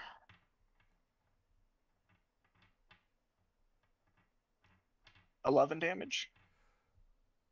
Okay, he's still alive, but like he is not doing good. Like you've you probably punctured I would say you probably either punctured a lung or it's like in his neck, but not like quite far enough to make him bleed out. He's only got 1 health left. And I'm just gonna yell, "Go get him, big guy!" Celine, it's your turn. Hell yeah. Time to throw the hand axe. Now, just because I want this to happen, I'm going to allow you to do this with advantage. Epic. So that's on dexterity, yeah? It is on dexterity, yes. But Cool. because I am the power of God, I am allowing it with advantage anyways. With advantage, it's 15 plus 2 plus 2. So that's 19. Does 19 hit? Oh, it definitely hits. You literally just rear back and just fucking chuck the hand axe right into this dude's face. And he just falls over and his body just lands like right beside you. It's so convenient. Is he dead? Oh, he's beyond dead. Okay, great. He had 1 health left. Like, you could have the worst roll ever, and he still would have died. Yep. And I'm gonna, just to keep you guys kind of on track with the other party, this is where we're gonna end this evening. So, Exciting. did you guys enjoy? Yeah, it was fun. I nearly died. This This is the closest I've been to death in a long time.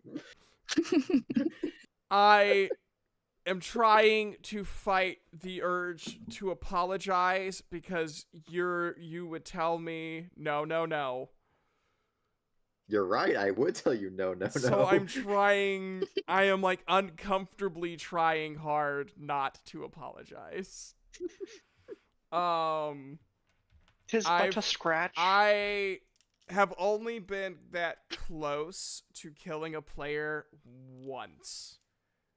And she did fall unconscious, but I think the fight ended like the next turn. And that was when you got Maniac, when you guys fought Stalker the second time, and he almost killed Yesden. Oh yeah.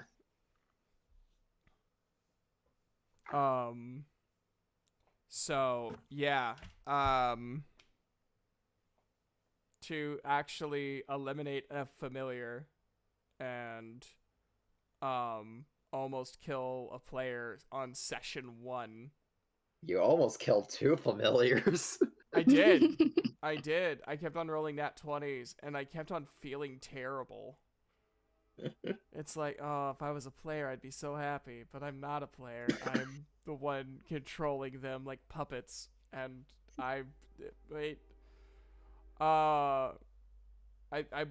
yeah.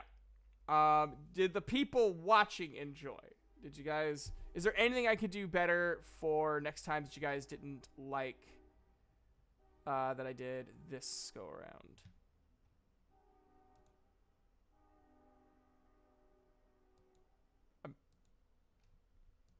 I'm gonna take the silence as I did okay. I hear none, so there are none.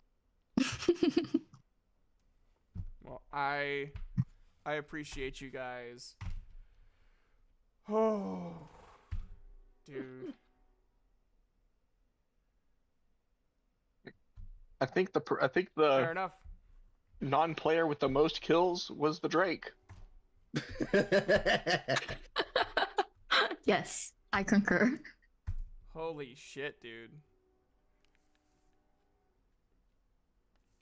I actually didn't know how that was going to turn out. Like in the beginning, I was like, "Oh shit." because you guys, like, in comparison to the other party, you guys are very much up close and personal compared to them. Because they have 2 casters, a rogue that can bunch up as a marksman, and then fucking Longmane. Dude, Longmane's insane. Longmane is insane. It's like I'm better off ranged. The only problem was I had 4 of those fuckers right in my face. Yeah. The problem for me is I was playing Zakov. Well, again, I made him like focus down the bandit leader because honestly, if I moved, I would be fucked. Yeah. But ideally, if I were to be in my element, I'd be hiding behind one of you while the Drake does work, and I'm just shooting. Yeah, no, I would say though, like, you guys did really, as worried as I was in the beginning, like after like the first like 2-3 rounds, I don't know how long that fight was, but I was like, oh shit, this might not go so well, and then things started turning around a little bit. I was like, oh, thank God. Because I don't want to be the guy to kill party members on session 1. Would have been fun though. Yeah, as Would've long been as a you guys little have bit. fun, like that's all I care about. But I was worried at times. I was like, oh no. Would have been a little bit smoother if we had that one extra person. But you know what? I don't know actually. I mean, like there would have been an extra person on the field, but it just What was depends. Star playing again? Was she just basically playing another Almathea? Yeah. She's playing as Almathea. She is Almathea. Oh, she's playing at oh. Yeah, so like it really would have just depended. Almathea, at least in it, I mean, she's redoing her spell list for the campaign, but Yeah, the she was very original- support based last time. Yeah, so like you guys would have probably, I mean, like she probably would have been really good for healing, because she had a lot of healing based spells. But in terms of offense, she really didn't have a lot. That's why you have the dreaded Almathea versus Goblin fight, because she didn't have magic. All she had was her dagger.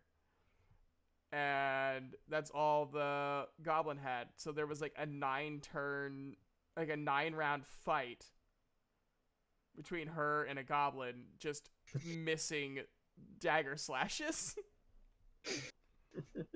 9-turn night fight. Literally.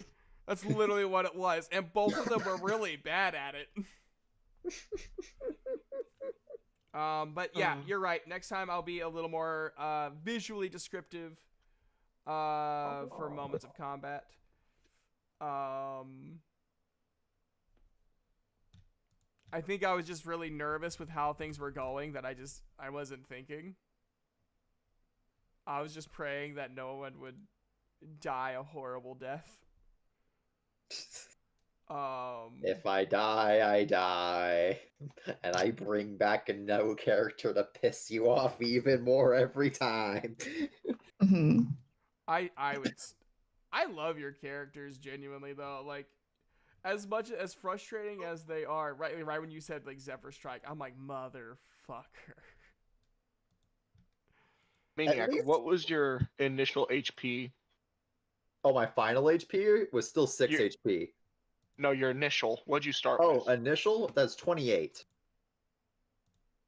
And Midnight, what was your final HP? 26. Ah, damn. I was like, how'd I start with the lowest HP and end with the highest? No. Barbarian still had me beat by 6. Yeah, because you had 20, right? 25 to start, and I ended Yeah. with 20. Because you got hit by the dude bleeding out. To be fair, let I him started with 37, so I let him get a pity strike in. He was about to die. But all right, guys, I gotta get off here because it's already almost 11, and I'm usually in bed by 8. Yep. Good Mm. night. Alrighty. have a good night and good rest.